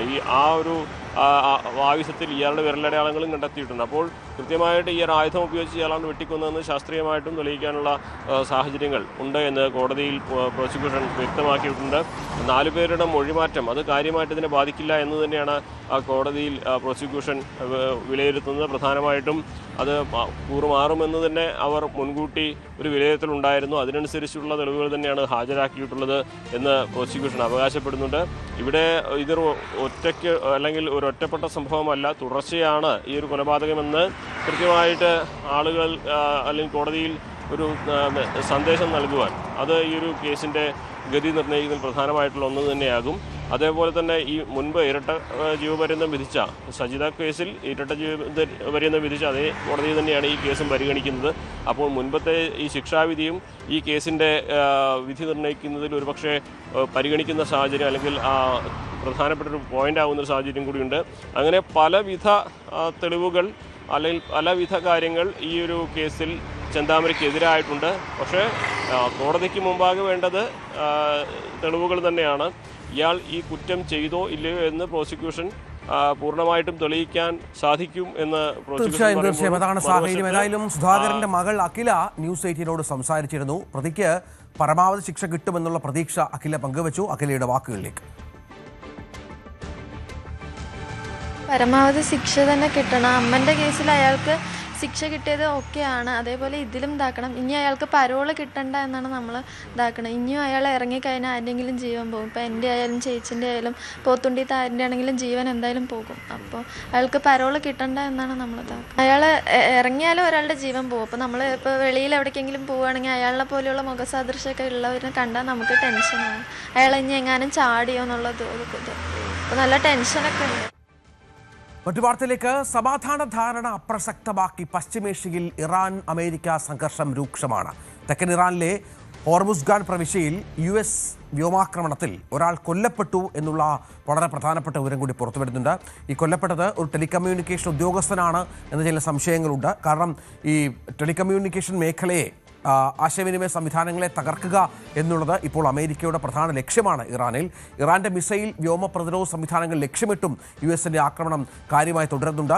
ഹോർമുസ് കടലിടുക്കിനോട് ചേർന്ന് ഇറാന്റെ ഏറ്റവും വലിയ ദ്വീപായ ഖേഷം ദ്വീപിൽ സൈനിക കേന്ദ്രത്തിന് നേരെ US വ്യോമാക്രമണമുണ്ടായി. ഇതിന് പകരമായി കുവൈറ്റിലും UAE-യിലും ഖത്തറിലും ഒമാനിലും ബഹ്റൈനിലും ഇറാൻ നടത്തിയ പ്രത്യാക്രമണത്തിൽ ഒരാൾക്ക് പരിക്കേറ്റു എന്നുള്ള വിവരം കൂടിയുണ്ട്. സംഘർഷം രൂക്ഷമായതോടെ ക്രൂഡ് വില വല്ലാതെ ഉയർന്ന ഒരു സാഹചര്യം കൂടിയുണ്ട്. ക്രൂഡ് വില ഏതാണ്ട് $78 എന്നുള്ള വിവരമുണ്ട്. ഈ സംഘർഷം ഉണ്ടായതിനു ശേഷം സംഘർഷം അവസാനിച്ചതിന് ശേഷം ക്രൂഡ് വില കാര്യമായി താന്നിരുന്നു. ഇപ്പോൾ വർദ്ധിക്കുകയാണ്. അത് ആഗോള വിപണിയിൽ വല്ലാത്ത പ്രത്യാഘാതം ഉണ്ടാക്കുന്നുണ്ട്. നമുക്ക് കാത്തിരുന്ന് കാണാം എന്താണ് ഇതിൻ്റെയൊക്കെ തിക്തഫലം എന്നുള്ളത്. കാർത്തിക് കാർത്തിക് വിവരങ്ങളുമായി ചേരും. കാർത്തിക്, ആക്രമണം വീണ്ടും ഹോർമുസുമായി ബന്ധപ്പെട്ടാണ്. നമുക്കറിയാം ഇന്നലെ ഹോർമുസിൽ ചരക്ക് കപ്പൽ ആക്രമിക്കപ്പെടുന്നു. ഇന്ത്യയുടെ പ്രധാനപ്പെട്ട ആളുകൾ അതിലുണ്ടായിരുന്നു. 11 പേരോളം ഉണ്ടായിരുന്നു. അതിന് പ്രത്യാക്രമണം ഉണ്ടാകുന്നു. അമേരിക്ക നേരത്തെ 140 കേന്ദ്രങ്ങൾ ഇന്നലെ ആക്രമിച്ചു. ഇന്നും സമാനമായി തന്നെ സംഭവിക്കുകയാണോ? ഹോർമുസ് കടലിടുക്കിൽ വാണിജ്യ കപ്പലുകൾക്ക് നേരെ ഉണ്ടായ ആക്രമണങ്ങൾക്ക് പിന്നാലെ ഇറാനിൽ US നടത്തുന്ന ആക്രമണം അതിശക്തമായി തുടരുകയാണ്. 60 ദിവസത്തെ വെടിനിർത്തൽ എന്ന സമാധാന ധാരണ അത് ഏറെക്കുറെ കാറ്റിൽ പറത്തിയാണ് ഇറാനും US-ഉം പരസ്പരം ആക്രമണം നടത്തുന്നത്. കഴിഞ്ഞ രാത്രിയിലും ഇറാനിലെ വിവിധ പ്രദേശങ്ങളിൽ US ശക്തമായ വ്യോമാക്രമണം നടത്തി. തെക്കൻ ഇറാനിലെ ഹോർമുസ്ഗാൻ പ്രവിശ്യയിൽ, അതോടൊപ്പം തന്നെ തെക്കൻ മേഖലയിലെ തന്നെ തുറമുഖ നഗരമായ ബന്ദർ അബ്ബാസിൽ, ഇറാനിലെ ഏറ്റവും വലിയ ദ്വീപായ, പ്രത്യേകിച്ച് ഹോർമുസ് കടലിടുക്കിനോട് ചേർന്ന് കിടക്കുന്ന ഏറ്റവും വലിയ ദ്വീപായ ഖേഷം ദ്വീപിൽ, അതോടൊപ്പം തന്നെ സിറിക് മേഖലകളിൽ ഒക്കെ തന്നെ ശക്തമായ വ്യോമാക്രമണമാണ് കഴിഞ്ഞ രാത്രിയിൽ US നടത്തിയത്. ഇതിൽ ഹോർമുസ്ഗാനിൽ നടത്തിയ വ്യോമാക്രമണത്തിൽ ഒരാൾ കൊല്ലപ്പെട്ടു എന്ന വിവരം പുറത്തുവരുന്നു. ഇവിടെ ഇറാന്റെ തന്നെ പ്രമുഖ സേവനദാതാക്കളായ മൊബൈൽ കമ്പനിയുടെ ജീവനക്കാരനാണ് കൊല്ലപ്പെട്ടത്. ഈ കമ്പനിയുടെ ഓഫീസിന് നേരെയായിരുന്നു ആക്രമണം ഉണ്ടായത്. 2 ജീവനക്കാർക്ക് പരിക്കുണ്ട്. മാത്രമല്ല ഖേഷം ദ്വീപിൽ ലക്ഷ്യമാക്കിക്കൊണ്ടുള്ള ശക്തമായ ആക്രമണമാണ് കഴിഞ്ഞ രാത്രിയിൽ നടന്നത് എന്ന കേശം ഗവർണർ തന്നെ സ്ഥിരീകരിക്കുകയും ചെയ്യുന്നു. ഏതാണ്ട് 10-ലധികം പ്രൊജക്ടൈലുകൾ കേശം ദ്വീപിൽ പതിച്ചു എന്നാണ് ഗവർണർ തന്നെ സ്ഥിരീകരിക്കുന്നത്. മറ്റൊന്ന് മഷഹർ കേന്ദ്രീകരിച്ചും അല്പം മുമ്പ് ഏതാണ്ട് 2 മണിക്കൂർ മുമ്പ് US-ന്റെ ശക്തമായ ആക്രമണമുണ്ടായി എന്ന വിവരങ്ങൾ പുറത്തുവരുന്നു. ഇവിടെ പമ്പിംഗ് സ്റ്റേഷന് നേരെയാണ് ആക്രമണമുണ്ടായത്. അവിടെ ഒരാൾ കൊല്ലപ്പെട്ടു. അങ്ങനെ വിവിധ മേഖലകൾ കേന്ദ്രീകരിച്ചുകൊണ്ട് US ശക്തമായ ആക്രമണം തുടരുകയാണ്. US സെൻട്രൽ കമാൻഡിന്റെ വിശദീകരണം ഹോർമൂസ് കടലിടുക്കിൽ കാര്യങ്ങൾ സാധാരണ നിലയിലാകും വരെ ശക്തമായ ആക്രമണം തുടരും എന്ന് തന്നെയാണ്.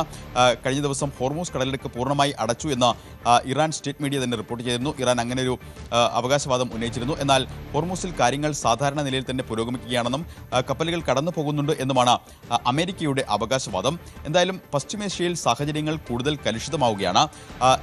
അമേരിക്ക നടത്തുന്ന ആക്രമണങ്ങൾക്ക് അതേ നാണയത്തിൽ തന്നെ ശക്തമായ പ്രത്യാക്രമണവും ഇറാൻ നടത്തുന്നു എന്നത് ശ്രദ്ധേയമാണ്. ഈ ഘട്ടത്തിലും അത് ഗൾഫ് മേഖലയിലെ വിവിധ US അസറ്റുകൾ കേന്ദ്രീകരിച്ചുകൊണ്ടുള്ള ആക്രമണമാണ് ഇറാൻ നടത്തുന്നത്. ശരി, അതാണ് വിവരം. ഏതായാലും നമുക്ക് വിശദമായി തന്നെ ആ വിഷയം പരിശോധിക്കണം. വലിയ ആക്രമണം ഗൾഫ് മേഖലയിൽ ഉണ്ടാകുന്നു എന്നുള്ളതാണ്. ഒപ്പം ഇറാനിന്റെ ഗൾഫ് മേഖലയിലെ സ്ഥലങ്ങളിലും ആക്രമണം സംഭവിക്കുന്നു. തായ്ലൻഡ് തലസ്ഥാനമായ ബാങ്കോക്കിൽ പബ്ബിലുണ്ടായ തീപിടുത്തത്തിൽ 27 പേർ മരിച്ചു, 63 പേർക്ക് പരിക്കേറ്റു, 22 പേരുടെ നില ഗുരുതരമാണ്. പ്രധാന ടൂറിസം കേന്ദ്രത്തിലെ പബ്ബിലാണ് തീപിടുത്തത്തെ തുടർന്ന് വലിയ സ്ഫോടനമുണ്ടായത്.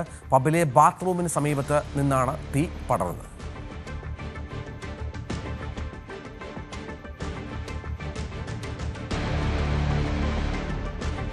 ഇടവേള.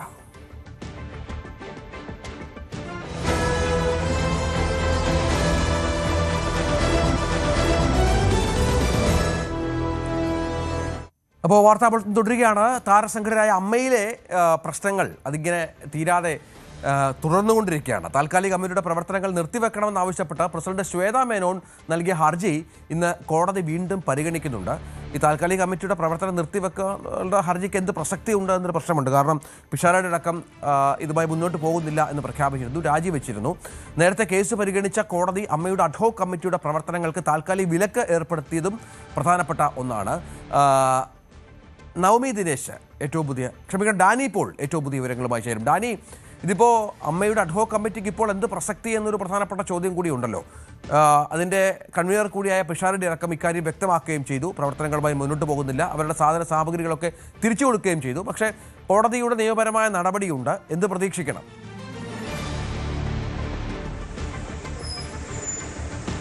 രഞ്ജിത്ത്, അഡ്ഹോക് കമ്മിറ്റി മാത്രമല്ല പലരും ചോദിക്കുന്നത് ഈ താരസംഘടനയ്ക്ക് എന്ത് പ്രസക്തി എന്ന് ചോദിക്കുന്ന ഘട്ടത്തിൽ തന്നെയാണ് ഈ അഡ്ഹോക് കമ്മിറ്റിയുടെ ഒരു സാധുത ചോദ്യം ചെയ്തുകൊണ്ട് അമ്മയിലെ രാജ്യപ്രഖ്യാപനം നടത്തുകയും പിന്നീട് എഴുതി നൽകിയിട്ടില്ല എന്ന് സ്വയം പ്രഖ്യാപിക്കുകയും ചെയ്ത ശ്വേതാ മേനോൻ തന്നെയാണ് ഇതിനെല്ലാം എതിർത്തുകൊണ്ട് മുന്നോട്ട് വന്നിരിക്കുന്നത് എന്നതാണ് ഇതിൽ ഏറ്റവും ശ്രദ്ധേയമായ ഒരു കാര്യം. കാരണം ഇതിൽ ശ്വേതാ മേനോനാണ് അഡ്ഹോക് കമ്മിറ്റിയുടെ പ്രവർത്തനങ്ങൾ ചോദ്യം ചെയ്തുകൊണ്ട് കോടതിയിലേക്ക് പോകുന്നത്. തുടർന്ന് കോടതി ഈ അഡ്ഹോക് കമ്മിറ്റിയുടെ പ്രവർത്തനം നിർത്തിവെക്കാനായിട്ട് പറയുകയും ചെയ്തു. ഇപ്പോൾ അതിൽ അഡ്ഹോക് കമ്മിറ്റി തന്നെ അതിൽ തങ്ങളില്ല എന്ന രീതിയിലുള്ളൊരു പ്രഖ്യാപനം നടത്തുകയും ചെയ്തിരിക്കുകയും വന്നിട്ടുണ്ട്. പലരും തന്നെയും അതിൽ തുടരാനില്ല എന്നൊരു നിലപാടിലാണ് നിലനിൽക്കുകയും ചെയ്യുന്നത്. ഈ ഹർജി ഇപ്പോൾ വീണ്ടും പരിഗണിക്കുമ്പോൾ ഈ അഡ്ഹോക് കമ്മിറ്റിയുടെ പ്രവർത്തനങ്ങൾ അത് എന്താണ്, ഇപ്പോൾ നടക്കുന്നുണ്ടോ എന്നതടക്കമുള്ള കാര്യങ്ങളിൽ ഒരു വ്യക്തത വരും എന്ന് തന്നെയാണ് പ്രതീക്ഷിക്കുന്നത്. കാരണം ഈ അഡ്ഹോക് കമ്മിറ്റി പൂർണ്ണമായും പിരിഞ്ഞിട്ടില്ലാതെ തങ്ങൾ ചിലരെങ്കിലും പ്രവർത്തനമുണ്ട് എന്ന രീതിയിലല്ല പറയുന്നു. മൊത്തത്തിൽ ഇതുമായി ബന്ധപ്പെട്ടുകൊണ്ട് ഊഹാപോഹങ്ങൾ മാത്രം നിലനിൽക്കുന്ന രീതിയിലേക്കാണ് കാര്യങ്ങൾ നിലനിൽക്കുന്നത്. അപ്പോൾ അതിലെങ്കിലും ഒരു വ്യക്തത ഈ കോടതിയിൽ കേസ് പരിഗണിക്കുമ്പോൾ ഉണ്ടാകുമെന്ന് തന്നെയാണ് പ്രതീക്ഷിക്കുന്നത്. കാരണം അഡ്ഹോക് കമ്മിറ്റി ഇനി തുടരേണ്ടതില്ല എന്ന രീതിയിലേക്ക് നിലപാടെടുക്കുമോ എന്നത് അറിയത്തില്ല. ഏതായാലും ഈ അഡ്ഹോക് കമ്മിറ്റിയുടെ പ്രവർത്തനങ്ങൾ ചോദ്യം ചെയ്തുകൊണ്ടാണ് പ്രസിഡന്റ് ശ്വേതാ മേനോൻ മുന്നോട്ട് പോയത്. ശ്വേതാ മേനോൻ ആകട്ടെ താൻ രാജ്യപ്രഖ്യാപനം മാത്രമേ നടത്തിയിട്ടുള്ളൂ, രാജിവെച്ചിട്ടില്ല, താൻ തന്നെയാണ് പ്രസിഡന്റ് എന്ന രീതിയിലേക്ക് വരികയും ചെയ്ത സാധ്യതയുണ്ട്. അഡ്ഹോക് കമ്മിറ്റിയിൽ തുടരാൻ സാധ്യതയില്ല എന്ന് പറയുമ്പോൾ സ്വാഭാവികമായും നിലവിലെ ഭരണസമിതി മുന്നോട്ട് പോകുന്ന രീതിയിൽ തന്നെയാവും കാര്യങ്ങൾ ഉണ്ടാകുക. ഏതായാലും ഇത്തരം കാര്യങ്ങളിൽ ഒരു വ്യക്തതയുണ്ടാകുമെന്ന് തന്നെയാണ് എല്ലാവരും പ്രതീക്ഷിക്കുന്നത്. അമ്മയിലെ പോര് ഇപ്പോഴും തന്നെ തുടരുകയാണ്, അതിലൊരു മാറ്റവുമില്ലാതെ തന്നെ പോകുന്നു. അതിനിടയിലാണ് ഇപ്പോൾ വന്നിരിക്കുന്ന കോടതി നടപടികൾ. അഡ്ഹോക് കമ്മിറ്റിയുടെ എന്താണ് സാധ്യത, അതിൻ്റെ സാധ്യതകൾ എന്ത് എന്നതെല്ലാം കാര്യങ്ങൾ ഇന്ന് വ്യക്തമാകുമെന്ന് തന്നെ കരുതുകയാണ്. തീർച്ചയായും മറ്റൊരു പ്രധാനപ്പെട്ട പ്രശ്നം അവിടുത്തെ കേസും വഴക്കും മറ്റുമാണ്. നടി അൻസിബ ഹസന്റെ പരാതിയിൽ കടവന്ത്ര പോലീസ് രജിസ്റ്റർ ചെയ്ത കേസിൽ നടൻ ടിനി ടോം മുൻകൂർ ജാമ്യം തേടി എന്നുള്ള വാർത്ത കൂടി പുറത്തു വരുന്നുണ്ട്. മുൻകൂർ ജാമ്യ അപേക്ഷ കോടതി ഇന്ന് പരിഗണിക്കുന്നുണ്ട്. ഡാനി, എന്തൊക്കെയാണ് വിവരങ്ങൾ? ടിനി ടോമിനെതിരെ വീണ്ടും ആരോപണം ഉന്നയിക്കുന്നുണ്ട്. ആഭ്യന്തരമന്ത്രിക്ക് പോലും തെറ്റുപറ്റിയെന്നുള്ള അൻസിബയുടെ വാദമുണ്ട്. പോലീസ് തെറ്റിദ്ധരിപ്പിച്ചു എന്നുള്ള പ്രശ്നമുണ്ട്. അപ്പോൾ ഇന്നിപ്പോൾ മുൻകൂർ ജാമ്യം തേടുന്ന തരത്തിലേക്ക് കാര്യങ്ങൾ പോകുമ്പോൾ ഈ കേസിന്റെ ഗൗരവം കൂടി ടിനി ടോം മനസ്സിലാക്കിയിട്ടുണ്ടാവും. ഇതിൽ ടിനി ടോമാണ് ഈ കഴിഞ്ഞ ദിവസങ്ങളിൽ കോടതിയെ സമീപിച്ചത്, ജാമ്യം തേടിക്കൊണ്ട് കോടതിയിൽ സമീപിച്ചത്. അതിൽ ഇന്ന് കോടതി അതിൽ പ്രോസിക്യൂഷൻ അടക്കമുള്ള കാര്യങ്ങളിൽ ഇന്ന് നിലപാട് വ്യക്തമാക്കുമെന്നാണ് മനസ്സിലാക്കാൻ സാധിക്കുന്നത്. നേരത്തെ ഈ കേസുമായി ബന്ധപ്പെട്ടുകൊണ്ട് അൻസിബ കടവന്ത്ര പോലീസിനെ സമീപിക്കുമ്പോൾ പോലീസ് എടുത്ത നിലപാട് ഇതിൽ യാതൊരു രീതിയിലുള്ള തെളിവും ടിനി ടോമിനെതിരെ കേസെടുക്കാൻ ഇല്ല എന്ന് തന്നെയായിരുന്നു. കാരണം ഇതിൽ ആരോപിക്കുന്ന മതവിദ്വേഷം അടക്കമുള്ള കാര്യങ്ങളുണ്ട്, സ്ത്രീത്വത്തെ അപമാനിച്ചതായി വിവിധ വകുപ്പുകളുണ്ട്. അപ്പോൾ ഇത്തരം കാര്യങ്ങളിലൊന്നും യാതൊരു തെളിവുമില്ല എന്ന് കടവന്ത്ര പോലീസ് തന്നെയാണ് റിപ്പോർട്ടും നൽകിയത്. അതിനുശേഷമാണ് അൻസിബ കോടതിയെ സമീപിക്കുകയും അനുകൂലമായ ഒരു ഉത്തരവ് സമ്പാദിക്കുകയും ചെയ്തത്. ഇതിൻ്റെ അടിസ്ഥാനത്തിൽ വീണ്ടും പോലീസിനെ കേസെടുക്കേണ്ടി വരുന്ന ഒരു ഘട്ടമാണ് ഉണ്ടായത്. പക്ഷേ അതിലും മറ്റ് തുടർ നടപടികളിലേക്ക് പോവുകയോ മറ്റ് മൊഴിയെടുപ്പിക്കുകയോ അത്തരം കാര്യങ്ങളിലേക്ക് കൂടുതൽ പോവുകയോ ഉണ്ടായിട്ടില്ല. ഏതായാലും അതിലാണ് ഇപ്പോൾ ടിനി ടോം കോടതിയെ സമീപിച്ചിരിക്കുന്നത്. മുൻകൂർ ജാമ്യം തേടിക്കൊണ്ടാണ് നടപടികളുടെ ഭാഗമായിട്ട് മുൻകൂർ ജാമ്യം തേടുകയാണ് ടിനി ടോം ചെയ്തിരിക്കുന്നത്. ഏതായാലും ആ കാര്യങ്ങളിൽ പ്രോസിക്യൂഷൻ തങ്ങളുടെ നിലപാട് കൂടി ഇന്ന് കോടതിയെ അറിയിക്കും. ജാമ്യത്തെ എതിർക്കുമോ മറ്റെന്താണ് ഇതുമായി ബന്ധപ്പെട്ടുകൊണ്ട് വ്യക്തമാക്കാനുള്ളത്, നേരത്തെ എടുത്ത പോലീസിൻ്റെ നിലപാടുകൾ അടക്കം ഇതിൽ കോടതിയിൽ മുൻപാകെ പ്രോസിക്യൂഷൻ സമർപ്പിക്കാൻ തന്നെയാണ് സാധ്യത. ഡാനി ഇപ്പോൾ വിവരങ്ങൾ പങ്കുവച്ചു. മറ്റു വാർത്ത, കോറോ ഹെൽത്തിന് പിന്നാലെ ജീവനക്കാരെ പിരിച്ചുവിട്ട കൊച്ചിയിലെ ടാൽറോഷ് കമ്പനിയിൽ പ്രതിസന്ധി തുടരുന്നു എന്നുള്ളതാണ്. 300ഓളം ജീവനക്കാരെയാണ് മുന്നറിയിപ്പില്ലാതെ ഇവിടെ പിരിച്ചുവിട്ടത്. കഴിഞ്ഞ 11 മാസങ്ങളായി ജീവനക്കാരിൽ പലർക്കും ശമ്പളവും നൽകിയിട്ടില്ല. വൈകാതെ ശമ്പളം നൽകുമെന്ന് മാനേജ്മെന്റ് അറിയിക്കുമ്പോഴും ഔദ്യോഗികമായി ഉറപ്പൊന്നും കിട്ടിയിട്ടില്ല. കമ്പനിയിലെ അഴിമതി സംബന്ധിച്ച കൂടുതൽ വിവരങ്ങൾ പുറത്തുവിടുമെന്ന് ജീവനക്കാർ വ്യക്തമാക്കിയ പശ്ചാത്തലം കൂടിയുണ്ട്. വയനാട്ടിലെ പനമരം ചെറുമലയിലെ അനധികൃത നിർമ്മാണങ്ങൾ പ്രദേശവാസികളെ ആശങ്കയിലാഴ്ത്തുന്നു. പരിസ്ഥിതി ലോല മേഖലയായ ഇവിടെ റെഡ് അലേർട്ടുള്ള സമയങ്ങളിൽ പോലും മണ്ണുമാന്തി യന്ത്രങ്ങൾ ഉപയോഗിച്ച് റിസോർട്ട് നിർമ്മാണം തുടരുന്നത് വൻ മണ്ണിടിച്ചിൽ ഭീഷണി ഉയർത്തുന്നതായി നാട്ടുകാർ പറയുന്നു. അധികൃതരുടെ ഒത്താശയോടെ നടക്കുന്ന ഈ പ്രവർത്തനങ്ങൾ ചോദ്യം ചെയ്യുന്നവർക്ക് നേരെ വധഭീഷണി ഉള്ളതായും നാട്ടുകാർ ആരോപിക്കുന്നു. പഞ്ചായത്തിലെ ചെറുമല എന്ന് പറയുന്ന ഒരു മലയുണ്ട്. കുറുമ്പാലക്കോട്ടയുടെ സമീപത്തായിട്ടാണ് ഈ മല. ഇതിന്റെ മുകളിൽ ഒരു റിസോർട്ട് പ്രവർത്തിക്കുന്നുണ്ട്.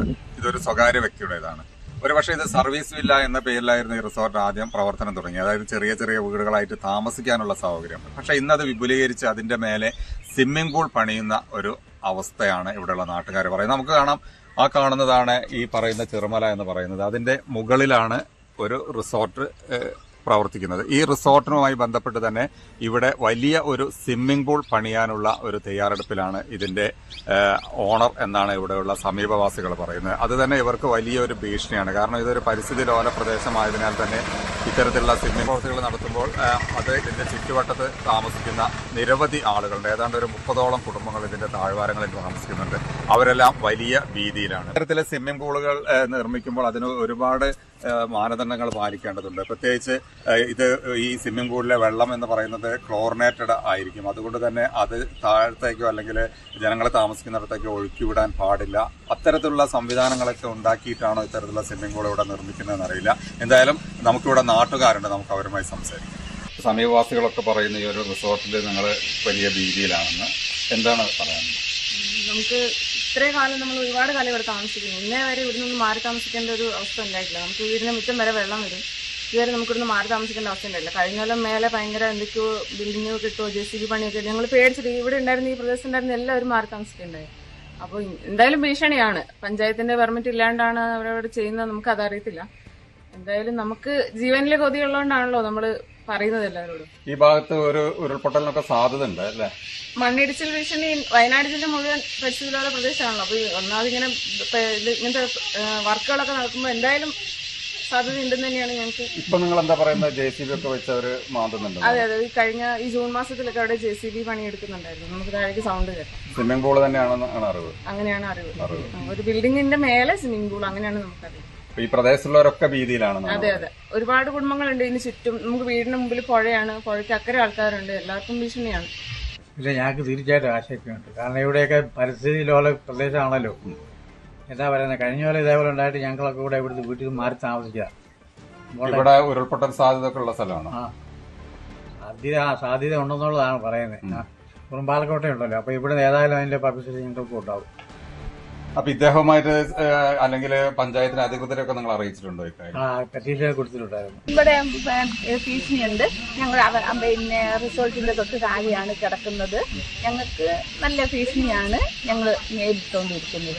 അഥവാ എങ്ങാനും വെള്ളം ഒന്ന് ഇതാക്കി പിന്നെ നിറഞ്ഞ് ഇതായി കഴിഞ്ഞു കഴിഞ്ഞാൽ പൊട്ടി വരുന്നത് മുഴുവനും ഞങ്ങളുടെ വീടിന്റെ മുകളിൽ കൂടിയായിരുന്നു. അപ്പൊ നിങ്ങളിത് നിർമ്മാണം തുടങ്ങുമ്പോൾ നിങ്ങൾ ആരും ഇതിനെ എതിർത്തിട്ടുണ്ട്. ഞങ്ങൾ കുറെ പരാതി കൊടുത്തിട്ടുണ്ട്. കഴിഞ്ഞ കൊല്ലവും കൊടുത്തതാണ്.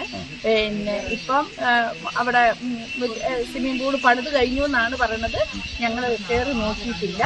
ഒരു 5-6 കൊല്ലമായിട്ട് നമ്മളിവിടെ പരാതി കൊടുത്തിട്ടുണ്ട്. പരാതി കൊടുത്ത് കഴിഞ്ഞ കൊല്ലം ഒറ്റപ്പാടും പോലാക്കി പണി നിർത്തി പോകാം. അവർ പഞ്ചായത്തിൽ അന്വേഷിച്ച് പഞ്ചായത്തിൽ പെർമിറ്റ് കൊടുത്തിട്ടുണ്ട്. പഞ്ചായത്ത് പെർമിറ്റ് കൊടുത്തില്ല എന്ന് പറഞ്ഞിട്ടുണ്ടാക്കാൻ. ഇപ്പോഴും അവിടെ പണി നടക്കുന്നുണ്ട്. വലിയ ഇപ്പോൾ അതിനകത്ത് ഏറ്റവും വലിയ സ്വിമ്മിംഗ് പൂൾ ഉണ്ടാക്കുന്നത് പറഞ്ഞിട്ട് ഞങ്ങൾക്ക് ഭീഷണി തന്നെയാണ്. ഇപ്പൊ കളക്ടർ ഇവിടെ സന്ദർശിച്ചിട്ടുണ്ട്. കളക്ടർ ഇതിന് മുമ്പ് പ്രാവശ്യം വന്നായിരുന്നു. ഇതുമായിട്ട് ബന്ധപ്പെട്ട് പരാതി കൊടുത്താണ്. കളക്ടർ കൊടുത്തപ്പോൾ കളക്ടർ തന്നെ പറഞ്ഞു വേറെ എവിടെ സ്ഥലത്ത് കൂടെ പരാതി കൊടുക്കാൻ വേണ്ടി ഞങ്ങൾ ജലനിധി മറ്റേ എന്താണെന്ന് പറയാം ജലനിധിന്റെ അതിൽ കൊടുത്തു. ഞങ്ങൾ ഇവിടെ എല്ലാവരും കൊടുത്താൽ ഒരു 100-300 പേര് ഒപ്പിട്ട് പരാതി കൊടുത്തിട്ടുണ്ട്. ഈ ചിറമല എന്ന് പറയുന്നത് ഒരു അത്യാവശ്യം വലുപ്പമുള്ള ഒരു മലയാണ്. ഇതിന്റെ മുകളിലാണ് ഇത്തരത്തിലൊരു റിസോർട്ടും അതോടൊപ്പം തന്നെ ഒരു സ്വിമ്മിംഗ് പൂളും നിർമ്മിക്കുന്നത്. ഒരു സ്വകാര്യ വ്യക്തിയുടേതാണിത്. പക്ഷേ ഇത് ഇവിടെയുള്ള നാട്ടുകാർക്ക് ഭീഷണിയാണെന്ന് പറഞ്ഞുകൊണ്ട് തന്നെ ഇവർ കളക്ടറെ അടക്കം സമീപിച്ചിട്ടുണ്ട്. പക്ഷേ ഇത്തരത്തിലുള്ള പരിസ്ഥിതി ലോല പ്രദേശങ്ങളിൽ ഇത്തരത്തിലുള്ള നിർമ്മാണ പ്രവർത്തികൾ അനുവദിക്കാൻ പാടില്ല എന്നറിഞ്ഞിട്ടും ആരാണ് ഇതിന് ഒത്താശ നൽകിയത് അല്ലെങ്കിൽ ആരാണ് അനുമതി കൊടുത്തതെന്ന് അറിയില്ല. തീർച്ചയായും ഇതുമായി ബന്ധപ്പെട്ട അധികൃതർ ഇത് അന്വേഷിച്ച് അതിന് വേണ്ട നടപടി എടുക്കണമെന്ന് തന്നെയാണ് ഞങ്ങൾക്ക് പറയാനുള്ളത്. ചിറമലയിൽ നിന്നും ജയരാജ് ബത്തേരി, ന്യൂസ് 18 വയനാട്. 2 കളിക്കരികെ കിരീടം. Football in association with Mather Eagle FC Kerala.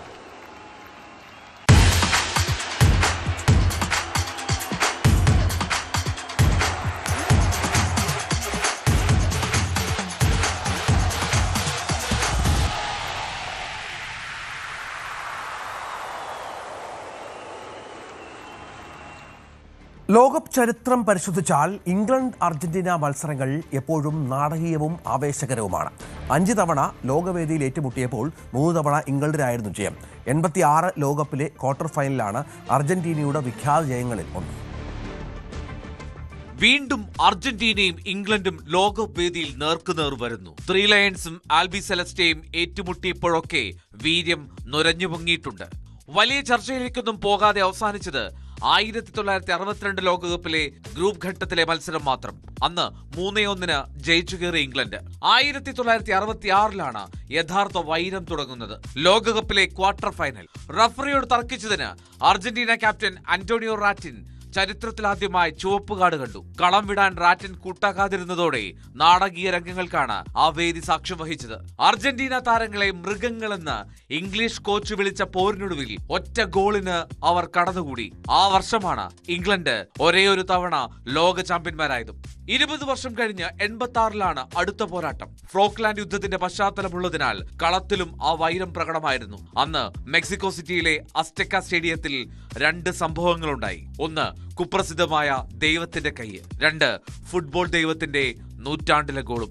മറഡോണയുടെ ഗോളുകളിൽ ഇംഗ്ലണ്ടിനെ 2-1 പരാജയപ്പെടുത്തിയാണ് അർജന്റീന സെമിയിലെത്തിയത്. പിന്നീടൊരു പോരിനായി 12 വർഷത്തെ കാത്തിരിപ്പ്. 98 ലോകകപ്പിലെ പ്രീ ക്വാർട്ടറിൽ വീണ്ടും പോർമുഖം തെളിഞ്ഞു. ഡീഗോ സിമിയോണിയെ ഫൗൾ ചെയ്തതിന് ഡേവിഡ് ബെക്കാമിന് ചുവപ്പ് കാർഡ് കിട്ടിയ മത്സരം. 2-2 സമനില ഭേദിച്ചത് പെനാൽറ്റി ഷൂട്ടൌട്ടിൽ. 4-3 അർജന്റീന ജയം സ്വന്തമാക്കി. തൊട്ടടുത്ത പതിപ്പിൽ ബെക്കാം പകരം വീട്ടി. 2002 ഗ്രൂപ്പ് ഘട്ടത്തിലെ പോരിൽ ബെക്കാമിന്റെ പെനാൽറ്റി ഗോളിൽ 1-0 ജയം സ്വന്തമാക്കി ഇംഗ്ലണ്ട്.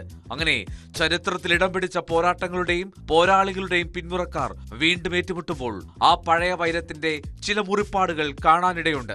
6 ലോകകപ്പുകൾ കളിച്ചിട്ടുള്ള മെസ്സിക്ക് ഇത് അവസാന ലോകവേദിയാണ്. എന്നാൽ ഇതിഹാസ താരത്തിന് ഇംഗ്ലണ്ടിനെതിരെ കന്നി മത്സരമാണ്. World cup desk, news 18. ഈ ലോകകപ്പിൽ ഏറ്റവും കൂടുതൽ ശ്രദ്ധ പിടിച്ചു പറ്റിയ ടീമാണ് കേപ്പ് വെർഡെ. നോക്കൌട്ടിൽ പുറത്തായെങ്കിലും ലോകമെമ്പാടുമുള്ള ഫുട്ബോൾ പ്രേമികളുടെ ഹൃദയം കവർന്നാണ് ആ ആഫ്രിക്കൻ രാജ്യം മടങ്ങിയത്. കേപ്പ് വെർഡെയുടെ ഈ ചരിത്ര മുന്നേറ്റത്തിന് പിന്നിൽ രാജ്യത്തെ ഫുട്ബോൾ അക്കാദമിയുടെ വർഷങ്ങൾ നീണ്ട പ്രയത്നമുണ്ട്. ഈ ലോകകപ്പിൽ ഏറ്റവും കൂടുതൽ ശ്രദ്ധ പിടിച്ചു പറ്റിയ ടീമിൻ്റെ വിശദാംശങ്ങളിലേക്ക്, അവരുടെ പരിശ്രമത്തിലേക്ക് കടക്കാം. ആകെ 6 ലക്ഷത്തോളം മാത്രം ജനസംഖ്യയുള്ള കേപ്പ് വെർഡെ പ്രീ ക്വാർട്ടറിന് തൊട്ടരികെ വരെയെത്തിയ ടീമിന്റെ മികവിൽ ആവേശം കൊള്ളുകയാണ് ഈ കുഞ്ഞൻ രാജ്യത്തിന്റെ യുവതലമുറ. തലസ്ഥാനമായ പ്രയയിലെ ഫുട്ബോൾ അക്കാദമിയിൽ യുവതാരങ്ങൾ ഭാവിയിലേക്കുള്ള കഠിന പരിശീലനത്തിലാണ്.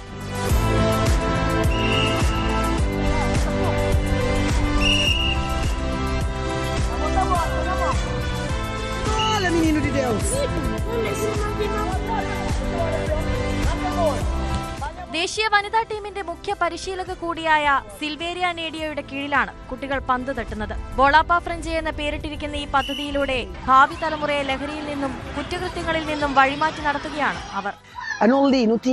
Foi bom para não tinha um relva que já estava identificado, mas depois que ela torna por novo relva, não está só ali na federação, tem um grande obrigado para o presidente da Federação de Futebol, que aposta logo na primeiramente quando foi criada a escola bola para frente, e aposta, não tem um campo durante o dia inteiro, nunca tive problema com falta de espaço para treinar, e daquele campo ali, o único que sei, que os melhores jogadores estão na diáspora, foi ali que sei, ainda continua a dar jogadores para a diáspora, ainda continua a apoiar jogadores individualmente, não tem canto na caminho, então está ali, mas não sabemos seguro, graças a Deus.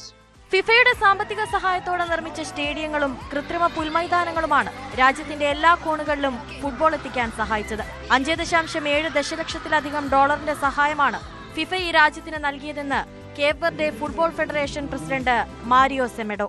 Sim, eu acho que sim, nós fizemos investimentos. Por exemplo, eu dou-lhe só exemplo, temos 4 jogadores que nós, na seleção, que receberam toda a formação aqui no centro de formação da Federação, através da Escola Bola para Frente. Portanto, este centro, o investimento na formação é uma aposta clara também na formação. Mas depois disso também crescemos em termos da organização, da planificação. Tudo isso são fatores que contribuíram grandemente para, digamos, o desenvolvimento da nossa seleção, criando as melhores condições para os nossos jogadores. വലിയ വിഭവങ്ങളോ വമ്പൻ താരങ്ങളോ ഇല്ലെങ്കിലും വ്യക്തമായ തയ്യാറെടുപ്പോടെ ഒരു ദേശീയ ടീമിനെ എങ്ങനെ കെട്ടിപ്പടുക്കാമെന്ന് തെളിയിച്ചവരാണ് Cape Verde. ഈ അക്കാദമിയിൽ നിന്ന് നാളെയുടെ വോസീഞ്ഞമാർ രൂപപ്പെട്ടു വരുമെന്ന പ്രതീക്ഷയിലാണ് കേപ്പ് വെർഡെയിലെ ജനങ്ങൾ. World cup desk, news 18. ലോകകപ്പിന്റെ ആവേശത്തിനും ആഡംബരങ്ങൾക്കുമിടയിൽ കാനഡയിലെ വാൻകൂവറിലെ തെരുവു കാഴ്ചകൾ അസ്വസ്ഥപ്പെടുത്തുന്നതാണ്. ലോകത്തിന്റെ മുന്നിൽ നഗരത്തിന്റെ നല്ല വശങ്ങൾ മാത്രം കാണിക്കാൻ വേണ്ടി വീടില്ലാത്തവരെയും തെരുവിൽ കഴിയുന്നവരെയും ക്രൂരമായി ഒഴിപ്പിക്കുകയാണ് ഭരണകൂടം. ഈ കാഴ്ചകളോടെ രാവിലെ അവസാനിക്കുന്നു. നമസ്കാരം. വാൻകൂവറിലെ BC പ്ലേ സ്റ്റേഡിയത്തിന് തൊട്ടടുത്തുള്ള ഓപ്പൺ ഹൈമർ പാർക്കാണ് ഇത്. കഴിഞ്ഞ മത്സര ദിവസം വലിയ പോലീസ് സന്നാഹത്തോടെയാണ് നഗരസഭാ അധികൃതർ ഇവിടേക്ക് എത്തിയത്. പാർക്കിൽ താൽക്കാലിക ടെന്റുകളിൽ കഴിഞ്ഞിരുന്ന ഭവനരഹിതരെ അതിരാവിലെ തന്നെ ഇവർ നിർബന്ധപൂർവ്വം ഒഴിപ്പിച്ചു. All of a sudden, 4 Ranger pickups, big white trucks, showed up with a big city loader truck, and within 10 minutes they had cops right behind them. I want to see about 3 cruisers, and they started sweeping on the park and kicking everyone out, waking them up, kicking them out, taking their stuff again. It's non-stop stealing our stuff. Oh, because the mayor's trying to paint a city of not having a homeless problem. So he wants to, first thing in the morning, he wants to rush us all the tents, even down on Hastings, down as fast as they can, so the tourists can't see it. ലഹരിമരുന്ന് ഉപയോഗവും ദാരിദ്ര്യവും Vancouver നഗരത്തെ വർഷങ്ങളായി അലട്ടുന്ന പ്രശ്നമാണ്. Football കാണാനെത്തുന്ന വിദേശ ആരാധകർക്ക് മുന്നിൽ ഇത് മറച്ചുവെക്കാനുള്ള തത്രപ്പാടിലാണ് അധികൃതർ. സ്ട്രീറ്റ് സ്വീപ്പ് അഥവാ തെരുവ് ശുചീകരണം എന്ന പേരിലാണ് നിർധനരെ ഒഴിപ്പിക്കുന്നത്. There's more confiscations of people's monies, even if they don't have drugs on them. More move along, but not saying where to move along to. A lot more street sweeps, which means they come along with the city workers and throw all your stuff in the garbage and be like, have a good day, you know. So they would take, if you had a tent or a sleeping bag or... anything. Your ID, your medication, your family's pictures, your urns, like everything. They don't care. Everybody ends up down here. Like, you can't say, oh, I do this job, I'm not going to end up down there. But then, oh my God, you lose your job, you lose your housing, you have nowhere to go, it has all the resources, you end up down here. ആരോപണങ്ങളെല്ലാം നഗരസഭയും പോലീസും നിഷേധിക്കുന്നു. ലോകകപ്പ് പ്രമാണിച്ച് നഗരത്തിലുടനീളം സുരക്ഷ വർദ്ധിപ്പിച്ചതിന്റെ ഭാഗമായാണ് നടപടിയെന്ന് police പറയുന്നു. രാത്രിയിൽ ടെന്റിൽ കിടക്കുന്നവർ പകൽ സമയത്ത് അത് നീക്കണമെന്നത് നഗരത്തിലെ പൊതുനിയമമാണെന്നാണ് അധികൃതരുടെ വാദം. We have increased policing in the area, but that's because we've increased policing citywide for FIFA, and our deployments have been larger. But we've been working with the city to work with the vulnerable populations. We're not taking anything unless it's an illegal weapon or a substance, but we are just helping the city of Vancouver clean the streets. നിയമം എന്തുമാകട്ടെ, ലോകകപ്പിന്റെ പളപളപ്പിൽ തെരുവിലെ പാവപ്പെട്ട മനുഷ്യരുടെ ജീവിതമാണ് കൂടുതൽ ദുരിതത്തിലാകുന്നത്. World cup desk, news 18.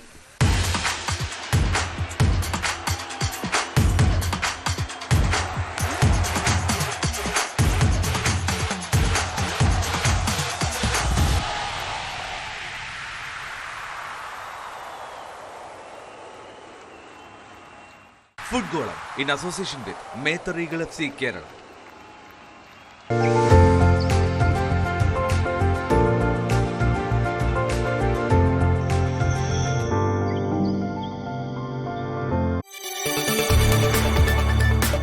കൂടുതൽ വാർത്തകൾക്ക് news 18 Keralam YouTube channel subscribe ചെയ്യുക.